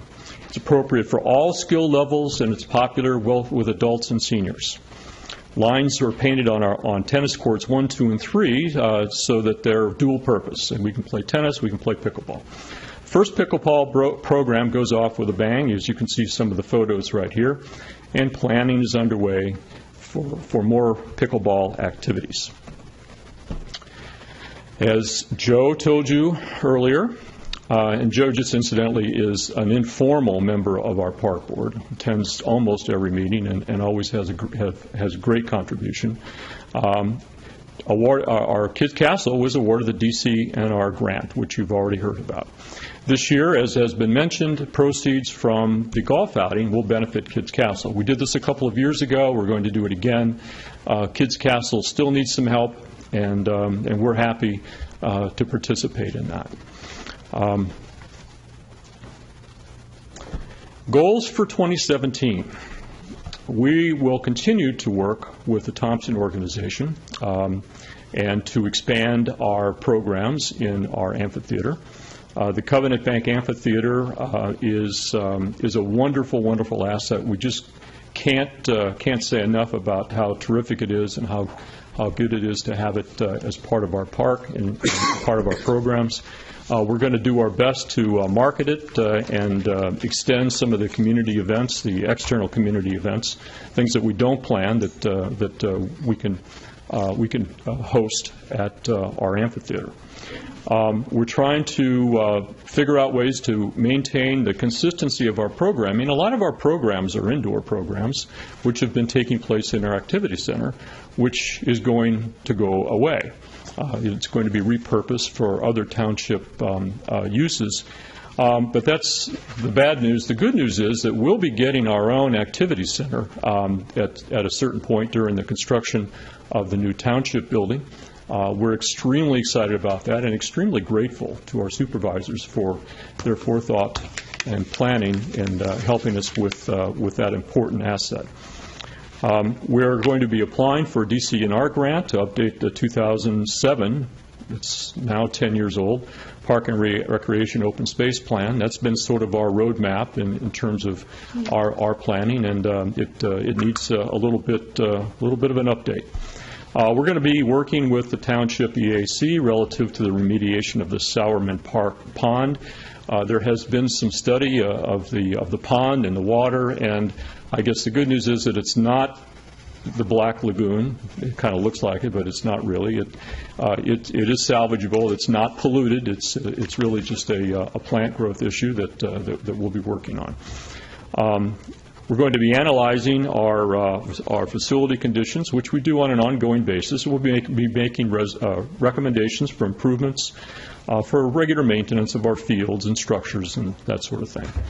And we're going to be developing a programming plan, including new programs and protocols and policies for external rental opportunities. We've got some wonderful facilities here. We use them a lot ourselves, but they could be used more, and that could help us generate some revenues to help pay for some more things that we might want to do. So I'll end by asking our community, if you're enjoying our parks and our programs, we could always use some help. Funding these programs and these activities is always a challenge. And so, like Joe, we'll ask you to open up your pocketbooks a little bit and help us out. We have some wonderful sponsors. The Thompson Organization and Covenant Bank are wonderful folks. We certainly appreciate their help. But I think that it's not unreasonable to ask the community to maybe pitch in a little bit too. So we'd like to make that request. Thank you. Thank you, John. Good. Comments, questions? No, great job. Thank Great you. job. Thanks for all you do.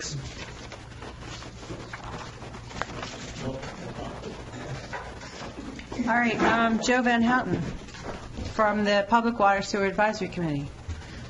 Haven't seen you for a while, Joe. I know. It's been a couple hours. 4 hours ago.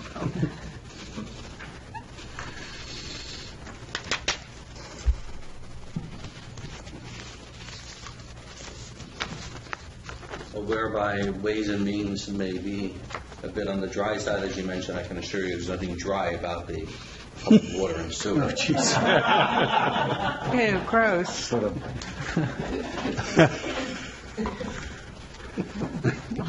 on that More or note, less. I'm going to get the presentation up there on the screen. The Public Water Sewer Advisory Board actually came about as a result of Act 537, which the state of Pennsylvania enacted in 1966, realizing that we had to move from outhouses to more developed, advanced facilities for treating wastewater here in the state of Pennsylvania. So 537, I'm sure most of you heard that number over the years. That's the actual act, as the Doylestown Township is required to have a sewage management plan in place that gets presented to the Department of Environmental Protection. I can assure you the amount of work that goes into this plan is just tremendous. Without exaggeration, if you remember phone books back in the day of how thick they were, that's about how thick the 537 plan is. So much for the Paperwork Reduction Act that the government had instituted. The purpose of the plan here in the township is to make sure that we meet the goals and objectives established in the plan.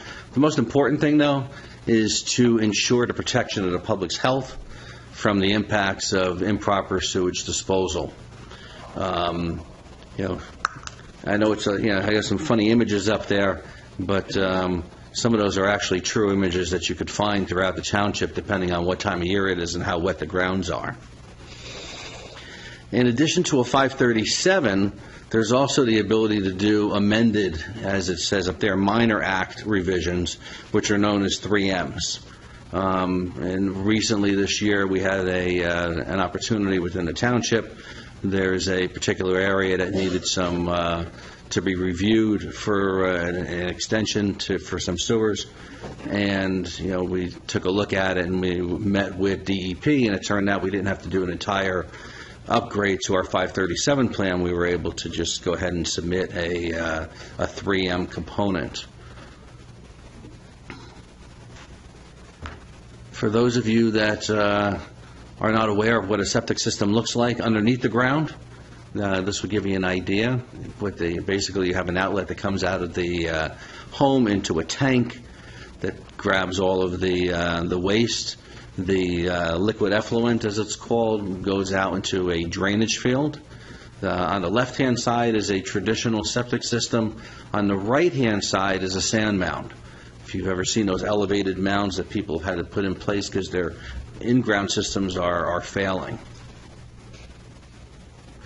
Our township has a septic or sewage enforcement officer. That's done through the health department, and they're responsible for making sure that all the residents have systems that are working properly. If you have a problem, they're also I got to tell you, the guys over at the Bucks County Health Department are extremely knowledgeable, extremely helpful in working with the residents. The advisory board has been working on numerous projects. One of them is hopefully coming to fruition in the very near future. It's been a project that's been on the board for about 14 years in the making. It's like it's like the Star Wars trilogy. Someday we'll get this thing up in a movie form up there on the screen when it finally happens. We were hoping it was going to be, we actually would be able to break ground before Dick retired, but unfortunately we'll have to invite him back for a special groundbreaking when it finally takes place. Because as with everything else in the township, Dick is also greatly involved in the Public Water and Sewer Advisory Board. There's nothing that Dick's not involved in, by the way. And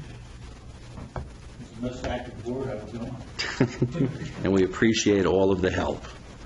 The advisory board has several areas of responsibility. One of them is education. We've worked on, if you go onto the township website, you'll see not necessarily these slides, but there's a lot of information on there for how to manage your septic system, how to take care of it, how to avoid problems with your system, what to do if you do have a problem. All that information is up there on the Township website. And this is actually a shot from the screen on the website. Years back, the Township enacted a septic management program. So there are cycles 1, 2, and 3. Anybody with a septic system knows that where they get their annual letter, tells them what cycle they're in, when they need to have their septic systems pumped. It's a 3-year cycle, along with the time that you need to get your well water tested also. The malfunctions. Malfunctions are determined by a definition the state of Pennsylvania has put out through DEP. And basically it's one that it's pretty obvious. If you go out and you look on your lawn, and it's in the middle of summer here in Bucks County. I moved here 22 years ago from North Jersey. Bucks County's August are very unique in the sense that it's like a dry desert here. So if you look outside and you see a puddle on your lawn where your septic system leaves the house and your leach field is, most likely you have a problem with your septic system. Another thing that might show is excessive grass. So when my lawn is dying, except for this one giant green patch where the outlay is from the septic system outside of the house, that's another telltale sign that you have a problem with your septic system. Because when all your neighbors' lawns have turned to dust and yours is nice bright green in this isolated area, most likely you have a problem. Comments from residents, we've gotten them over the years on both sides of the aisle. There's been plenty of people said, I don't have a problem, as they step through their yard and, their spongy yards, as they are watching, their septic systems overflow. They sort of look to the side, no, I really don't have a problem. The other thing is we've had over the years a lot of public comment that people said, well, it's only occasionally. Well, you don't occasionally have the DEP sort of frowns upon about people who have a problem only occasionally, because most likely your neighbor really is not going to be that happy if occasionally you have a problem with your septic system and it's flowing into their yard.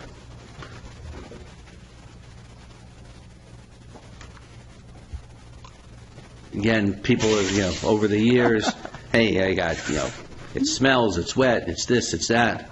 The issue is it comes down to the science after all. And anybody who has attended any of our meetings in the past or presentations I've given here at the Township building knows that we've done a lot of work in conjunction with over at the Bucks County the college within the area over at Del Val. They've provided a lot of assistance with regards to the types of soils that we have in this area, numerous letters from the health department. And the short of it is, and you can go on and read this information, the soil in the area really isn't meant for septic systems. We really don't have really good soil in most of the areas within the township. Lots of documentation. When you look up on the map that's up here on the board, this is strictly one small area in the township. This is the Pebble Ridge area that we're waiting to break ground on in the near future. And anywhere where you see all that purple mauve color, those are soils that are high in content in clay and don't perk well, and a septic system probably should never have been built there in the first place. We talked about the sewage management plan. We also deal with taking a look at the how well everybody's water is, because most people are in the area. We're not on public water from DTMA. You have your private wells, and it's important to have. You go back and you saw my one of my presentation slides earlier on. All that water, that effluent that comes out of your septic system, it's supposed to get filtered through the soils and it goes right back into the groundwater. Well, if your system's not working properly and it's not filtering through the groundwater or through the ground properly, you can end up with fecal coliform, and that's untreated wastewater, getting into your water system. And what you're seeing here on this chart was a result of there are stream discharge points throughout the township that get tested on an annual basis. And this is a shot from back in 2009 and 2010. 2010 is when there was one of the cycles in this area of this part of the township where they had to start pumping. And once they pumped the septic systems out that year, the fecal coliform rate dropped dramatically. But you'll see without that pumping system how high the fecal coliform rate was found within the area. A lot has gone into all the different areas of the township that we look at. The same process gets followed. There's a lot of soil data. There's data on the amount of rainfall that takes place during certain times. There's on-site visits. There's a lot that goes into trying to determine if there's an area in a township that needs to be worked on. I mentioned Pebble Ridge is finally coming to conclusion. This is a map of the entire township with regards to the existing sewer systems. And this is the type of work that we look at. We are looking at other sections of the township at the moment that may need to have sewers in the future. We work with the health department, whereby we get vast amounts of reports and data from a 10, 15-year period. We crunch the numbers. We look for properties that have had malfunctions, properties that have had repairs, properties that have had water issues, issues with regards to fecal coliform and well water test reports. And we crunch all those numbers and spend a vast amount of time with the help of Autumn and a team here at the Township Building to develop these maps, whereby we are able to look for hot spots within the township. And those are areas that we focus on first with regards to potential sewer projects in the future. And these are just two of the current areas that we're evaluating throughout the township. That's it. Anybody have any questions? There's a lot going on with the Sewer Advisory Committee. Stand by for further information next couple months. That's right. All right, thanks. Thank Good you. job. Thank you very much for all your work. And now, Ed Ebenbach, what do you got, the Tech King? Got your thing up and running, I'm sure. We're going to concede the video award to Joe for the night, since he's the only video. Uh-oh. Uh-oh, started already. There you go. I hope this will be short and sweet, assuming I can get it open. Boom. There you go.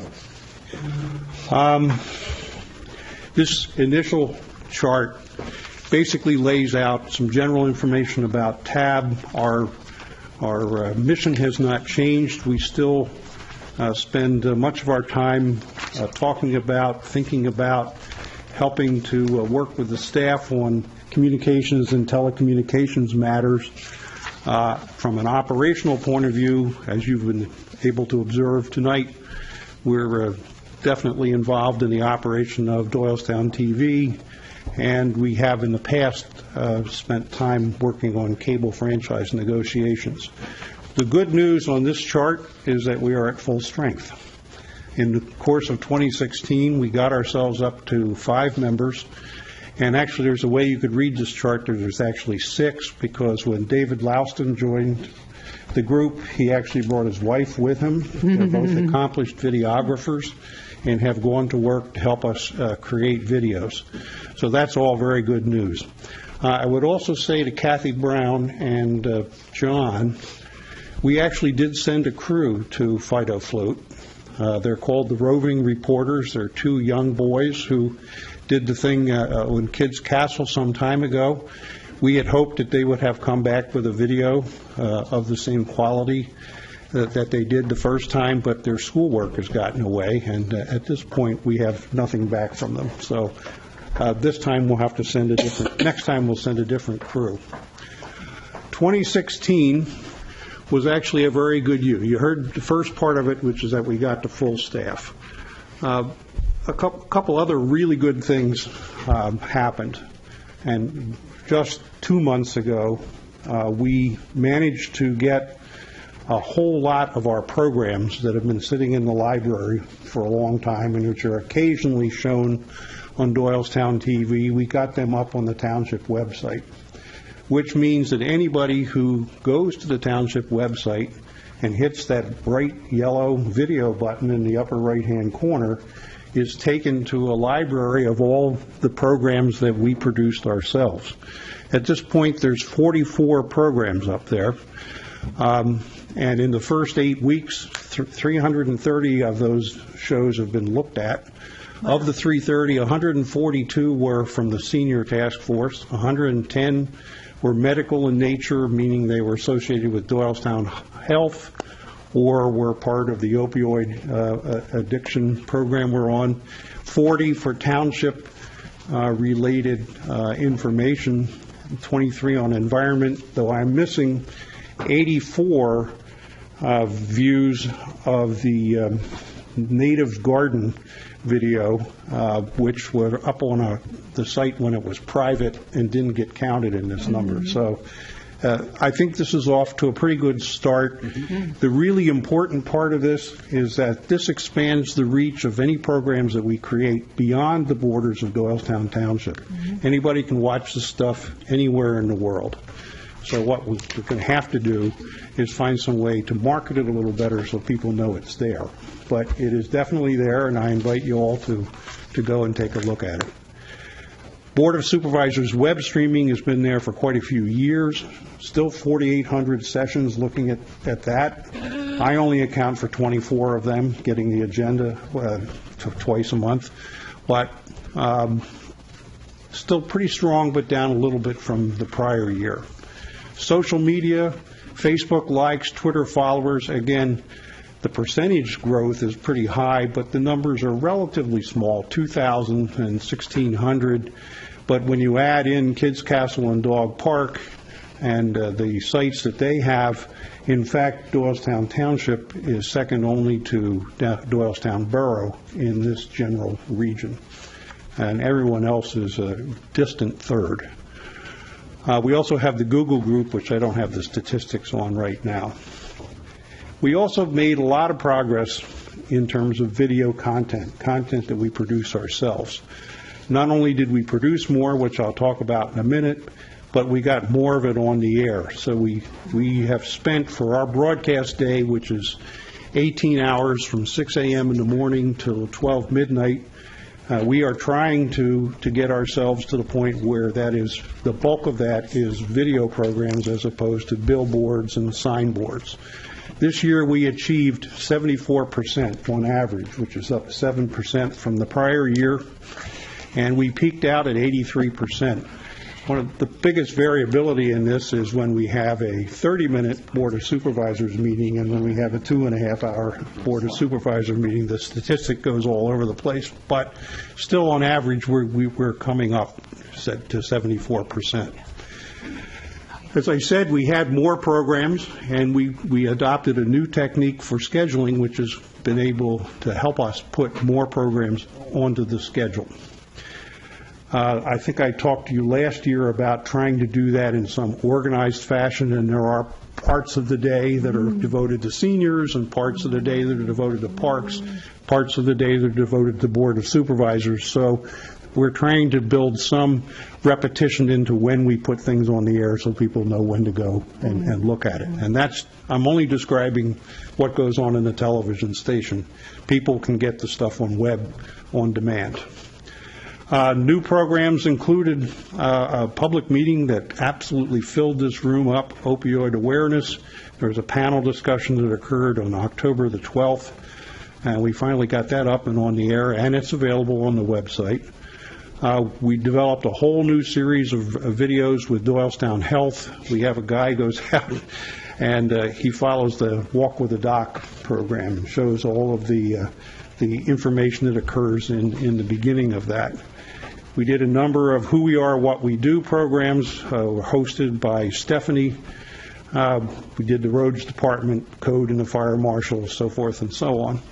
We also did a program that focuses on this mural that's in the back of this room, which has a very interesting history. There's a 10-minute video that's now out, which talks about what all the scenes are in that mural, how it came to be on this wall, and then we got in a car and rode around like nuts, and we went to the actual sites, and so we've interspersed the mural with pictures of the sites as they actually exist today. And it's a pretty interesting video, and it's had quite a few looks up on the web. And we are doing new things with the Senior Task Force and Stormwater and EAC. I'm happy to say the Comcast franchise renewal negotiations are done. We don't have to talk about it anymore, and we got the money. So all that's very positive. And we agreed to, in the future, to participate in the consortium for the 2018 negotiations with Verizon, so we won't have to be quite as involved in that. Technical operations, where there's always something to fix or upgrade. I don't know if you noticed, but we had somebody sitting in the back of the room tonight with headphones on. We did notice. And we've heard about it for a long time. We've heard about it for a while, but they actually worked. Did it work? They worked, and he liked it. Good. Yeah. So that was one new thing we've just done. And those of you who use your cell phones in this room to go to the internet, you've had service for a couple of years, but the rest of this building did not. Well, we extended it throughout the building during the course of this year. 2017. Perhaps the biggest thing that faces us is the move. We are going to have to develop a plan for how to operate in temporary quarters, and we're also going to have to develop what sort of system we will have when the new building is completed. The timing is fortuitous because the timing for the new building is particularly fortuitous because we have been saving money over the course of a number of years to finance a replacement for when the current generation of equipment expires. And lo and behold, it all comes out about at the same time, and we have saved sufficient money that we will be able to make that contribution when the moment comes. Combination of savings from our budgets as well as the grant money that we get from Verizon and Comcast. So that will take a fair amount of effort. It's going to have us pretty well occupied for the first 6 months of this year because this system will be dismantled. Portions of it will go one place, other portions will go other places, and we're going to have to figure out how we operate in the meantime. We are also going to continue our focus on content. I guess I myself, and I think other people on the committee are believers in locally produced, sourced videos. We're thinking it might be helpful at some point to put a video together that explains the renovation project that we're on, that in fact maybe takes pictures of the ceiling tiles and the other things in this building that are kind of not in good shape, and put the whole story together and make it available for when the residents call and say, why are we doing this? Here's a 10-minute explanatory video. So that's something that we've had in mind for a while, and it's probably now timely. I nominate Dave Tomko for inauguration of his video. There you go. Sounds like a perfect contribution to the time capsule for the Bicentennial as well. What it looked like. Funny you should mention that, because I think we have Bicentennial on here as D. Yes, the fourth one down. Who We Are. We'll continue the Who We Are series. We'd dearly like to do something on the bike and hike trails, more than an overview, but also individual sections. We've talked about it for a long time, but now that we have some videography capacity, perhaps we can do it. We've put one of our members as an adjunct member of the Bicentennial group. He's there to spy on you and to find... Who is it? Art Zapolsky. Oh. He's there from TAB. He is supposed to be... He's now vice chairman. Coming... He's no longer a spy. He's no longer a spy. He actually... he actually has a position. He caved in, huh? Yeah. Good. I wasn't sure he was going to do that. But anyway, we obviously would like to play some role in this as you see fit. More stuff on traffic. We may, in fact, be able to work something with the Doylestown Historical Society. I think I've spoken before. We have an excellent video on Guile, but they have lots of other stuff in the vault, and we need to work on our relationship with them to improve that. One suggestion that was made to us is that we consider a video for potential new residents in the community who could go to the website and get some introduction to Doylestown Township. Yep. So that's a video that we'd like to put some energy into. We also think we need to do more with emergency management stuff that is tailored to this place as opposed to just generic for the county. We hope to continue to expand the program offerings on the website. We think that's a good way for people to get at things. Ryan, as our liaison, has pointed out the example in her own foundation, how positive this has been for her, and so she's helping us down that path. And we are going to set a little higher goal for ourselves. We hope to get to 80% of non-billboard content in this coming year, on average. We have a high-definition resident usage survey that's on our list of things to do.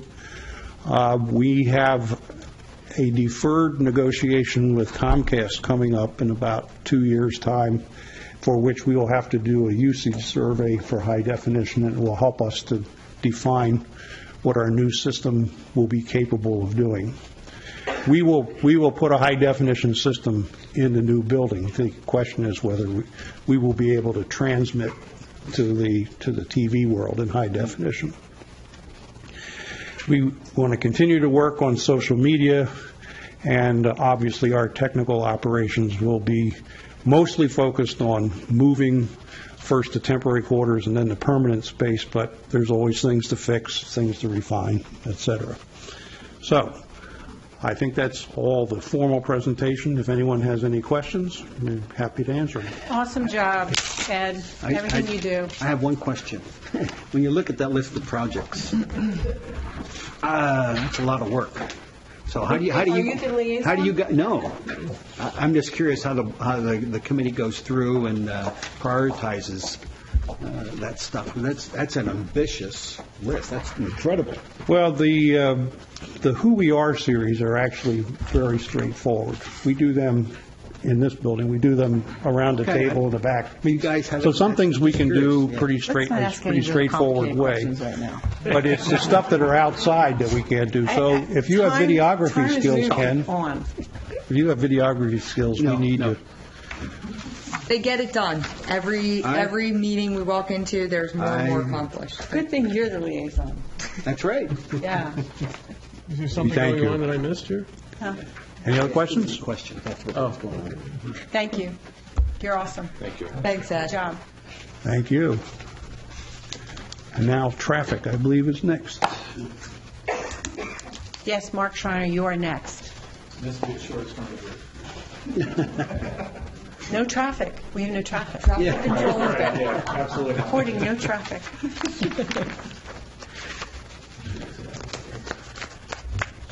Well, we know where all the speed reduction signs are now. Yep. They stop me and tell me where they are. Oh, yeah. Just kidding. I didn't get stopped this year yet. Oh, boy. Okay. It's only February. Yeah. Oh, man. This year we reduced ourselves to 3 members. Right now we have myself, Doug Rowe, and Cal Sugars, along with Chief Logan, Dave Tomko, Matt Johnson, and Ken Snyder. Dave just kind of changed roles there a little bit, but worked out really well, that transition. The frequency also was reduced to alternate months. I think both those changes in conjunction with each other really worked well, and we now have a fairly full agenda each meeting. I think it's worked out as a good change. Every month we review the traffic statistics. We determine any actions that might be needed, and we have internal guidelines that we use when we look at those statistics. At some point, we may look to publish some of those on the website. We still haven't really figured out a good way to do that, I don't think, although we haven't had a meaty discussion about it. I think maybe sometime soon we should. We address resident concerns that are submitted via, there's a web form that can be submitted. We get them by email, we get them by letter, we get all kinds of different ways. Or they actually come to the meetings. So we do get inputs in multiple channels. We have requested this year Arley grants for pedestrian improvements down at the corner of Lower State and Wells and at Eastern Road near Coots for crossing, flashing signs type of thing. Very similar to what's at the Wawa. And then basically one of the biggest issues we spent a lot of time on this month, and most of this was because of the mailboxes being moved, was Chapman Road. There was 9 mailboxes on the wrong side of the road, and people had to cross the road, and getting that moved was a challenge. Chief Logan and Stephanie have to be thanked for that by personally visiting with the postmaster and getting that done. So thank you very much. We've done traffic studies on a number of roads and a few more, I think, already this year. Cherry Lane resulted in a speed reduction there. The other ones, no changes. One of the things we want to look at this year is look at past changes to see if they've been effective in reducing accidents, whatever. For instance, Pebble Road, Pebble Hill Road, we've reduced the speed limit signs were redone by PennDOT here about this time last year. We want to see if that's helpful. We also want to look at the Easton Road at the intersection of New Britain Road to make sure that that's been helpful, things like that. And then we want to try to use that traffic data that I mentioned for education purposes. So, any questions? Told you it'd be short. Yeah. I'm just trying to put me up to speed here. Did we change how the traffic advisory committee is composed? Yes, we had one per voting district, right. And now we have just 3 people at large. And that works better. Yes, way better. Okay, yeah, good. Way better. Every other month. Yeah. I thought that was good. Good move. Yeah, Thank we you. can use Google Earth to kind of look at the intersections and stuff. Right. I mean, the only thing we don't know sometimes is if you live, like, for instance, down by your area, down in, Pebble Hill, we don't have any membership down there, so we don't, well, Carroll. Right. Carroll's probably the best one down, but we don't always have people from each area, so we don't know the flows at maybe rush hour or something like that, but, right. You can usually figure that out. Yeah. It works. Yeah. Thank you so much. Okay, you're welcome. Anybody have any comments, questions? Thank you. Good job. Thanks, Mark. All right, Sean Zablosky. Sorry you got the reverse alphabetical order, prize today. You get to go last. Sorry.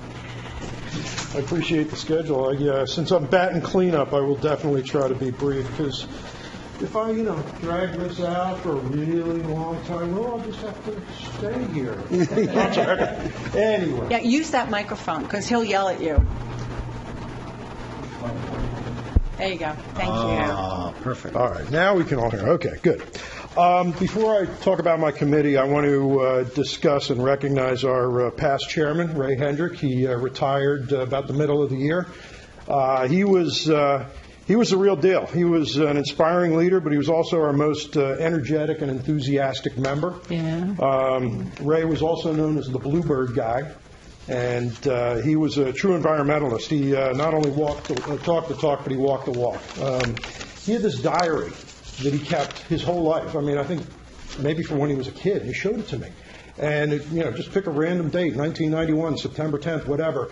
Got up this morning, saw a blue jay or cardinal in the bird feeder and 2 squirrels fighting. Okay, then at lunch I was taking a break and I saw a fox come out of the woods. I mean, it was crazy what that guy had. It was incredible. That's pretty neat. Also, the birdhouses. Yeah. He built a lot of birdhouses, which incidentally turned out to be a maintenance problem a little later on for us, but I think Stephanie and Autumn and all of us worked it out, because they all need to be actually maintained. You have to clean them out every year. But he liked nothing better than get a group of kids together. He'd show them how to build a birdhouse, and he built a lot himself as well. He also loved running his bird walks through Central Park. And he was always happy when he was showing kids all that. Anyway, one of the things, and I want to tie this into one of our other projects, and it was actually started by Sean maybe 5 or 6 years ago when he was on the EAC. He came up with the idea of using a magnet as a fundraiser. And, let's say Sean has great ideas, and then I have to close on it. So we came up with the magnets that finally got approved and made up. I just picked them up literally hours ago. And to pay homage to Ray, they have bluebirds.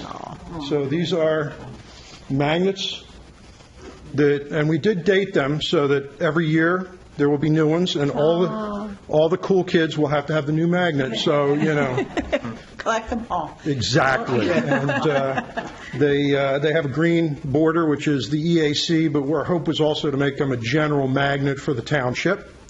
So what I wanted to do was...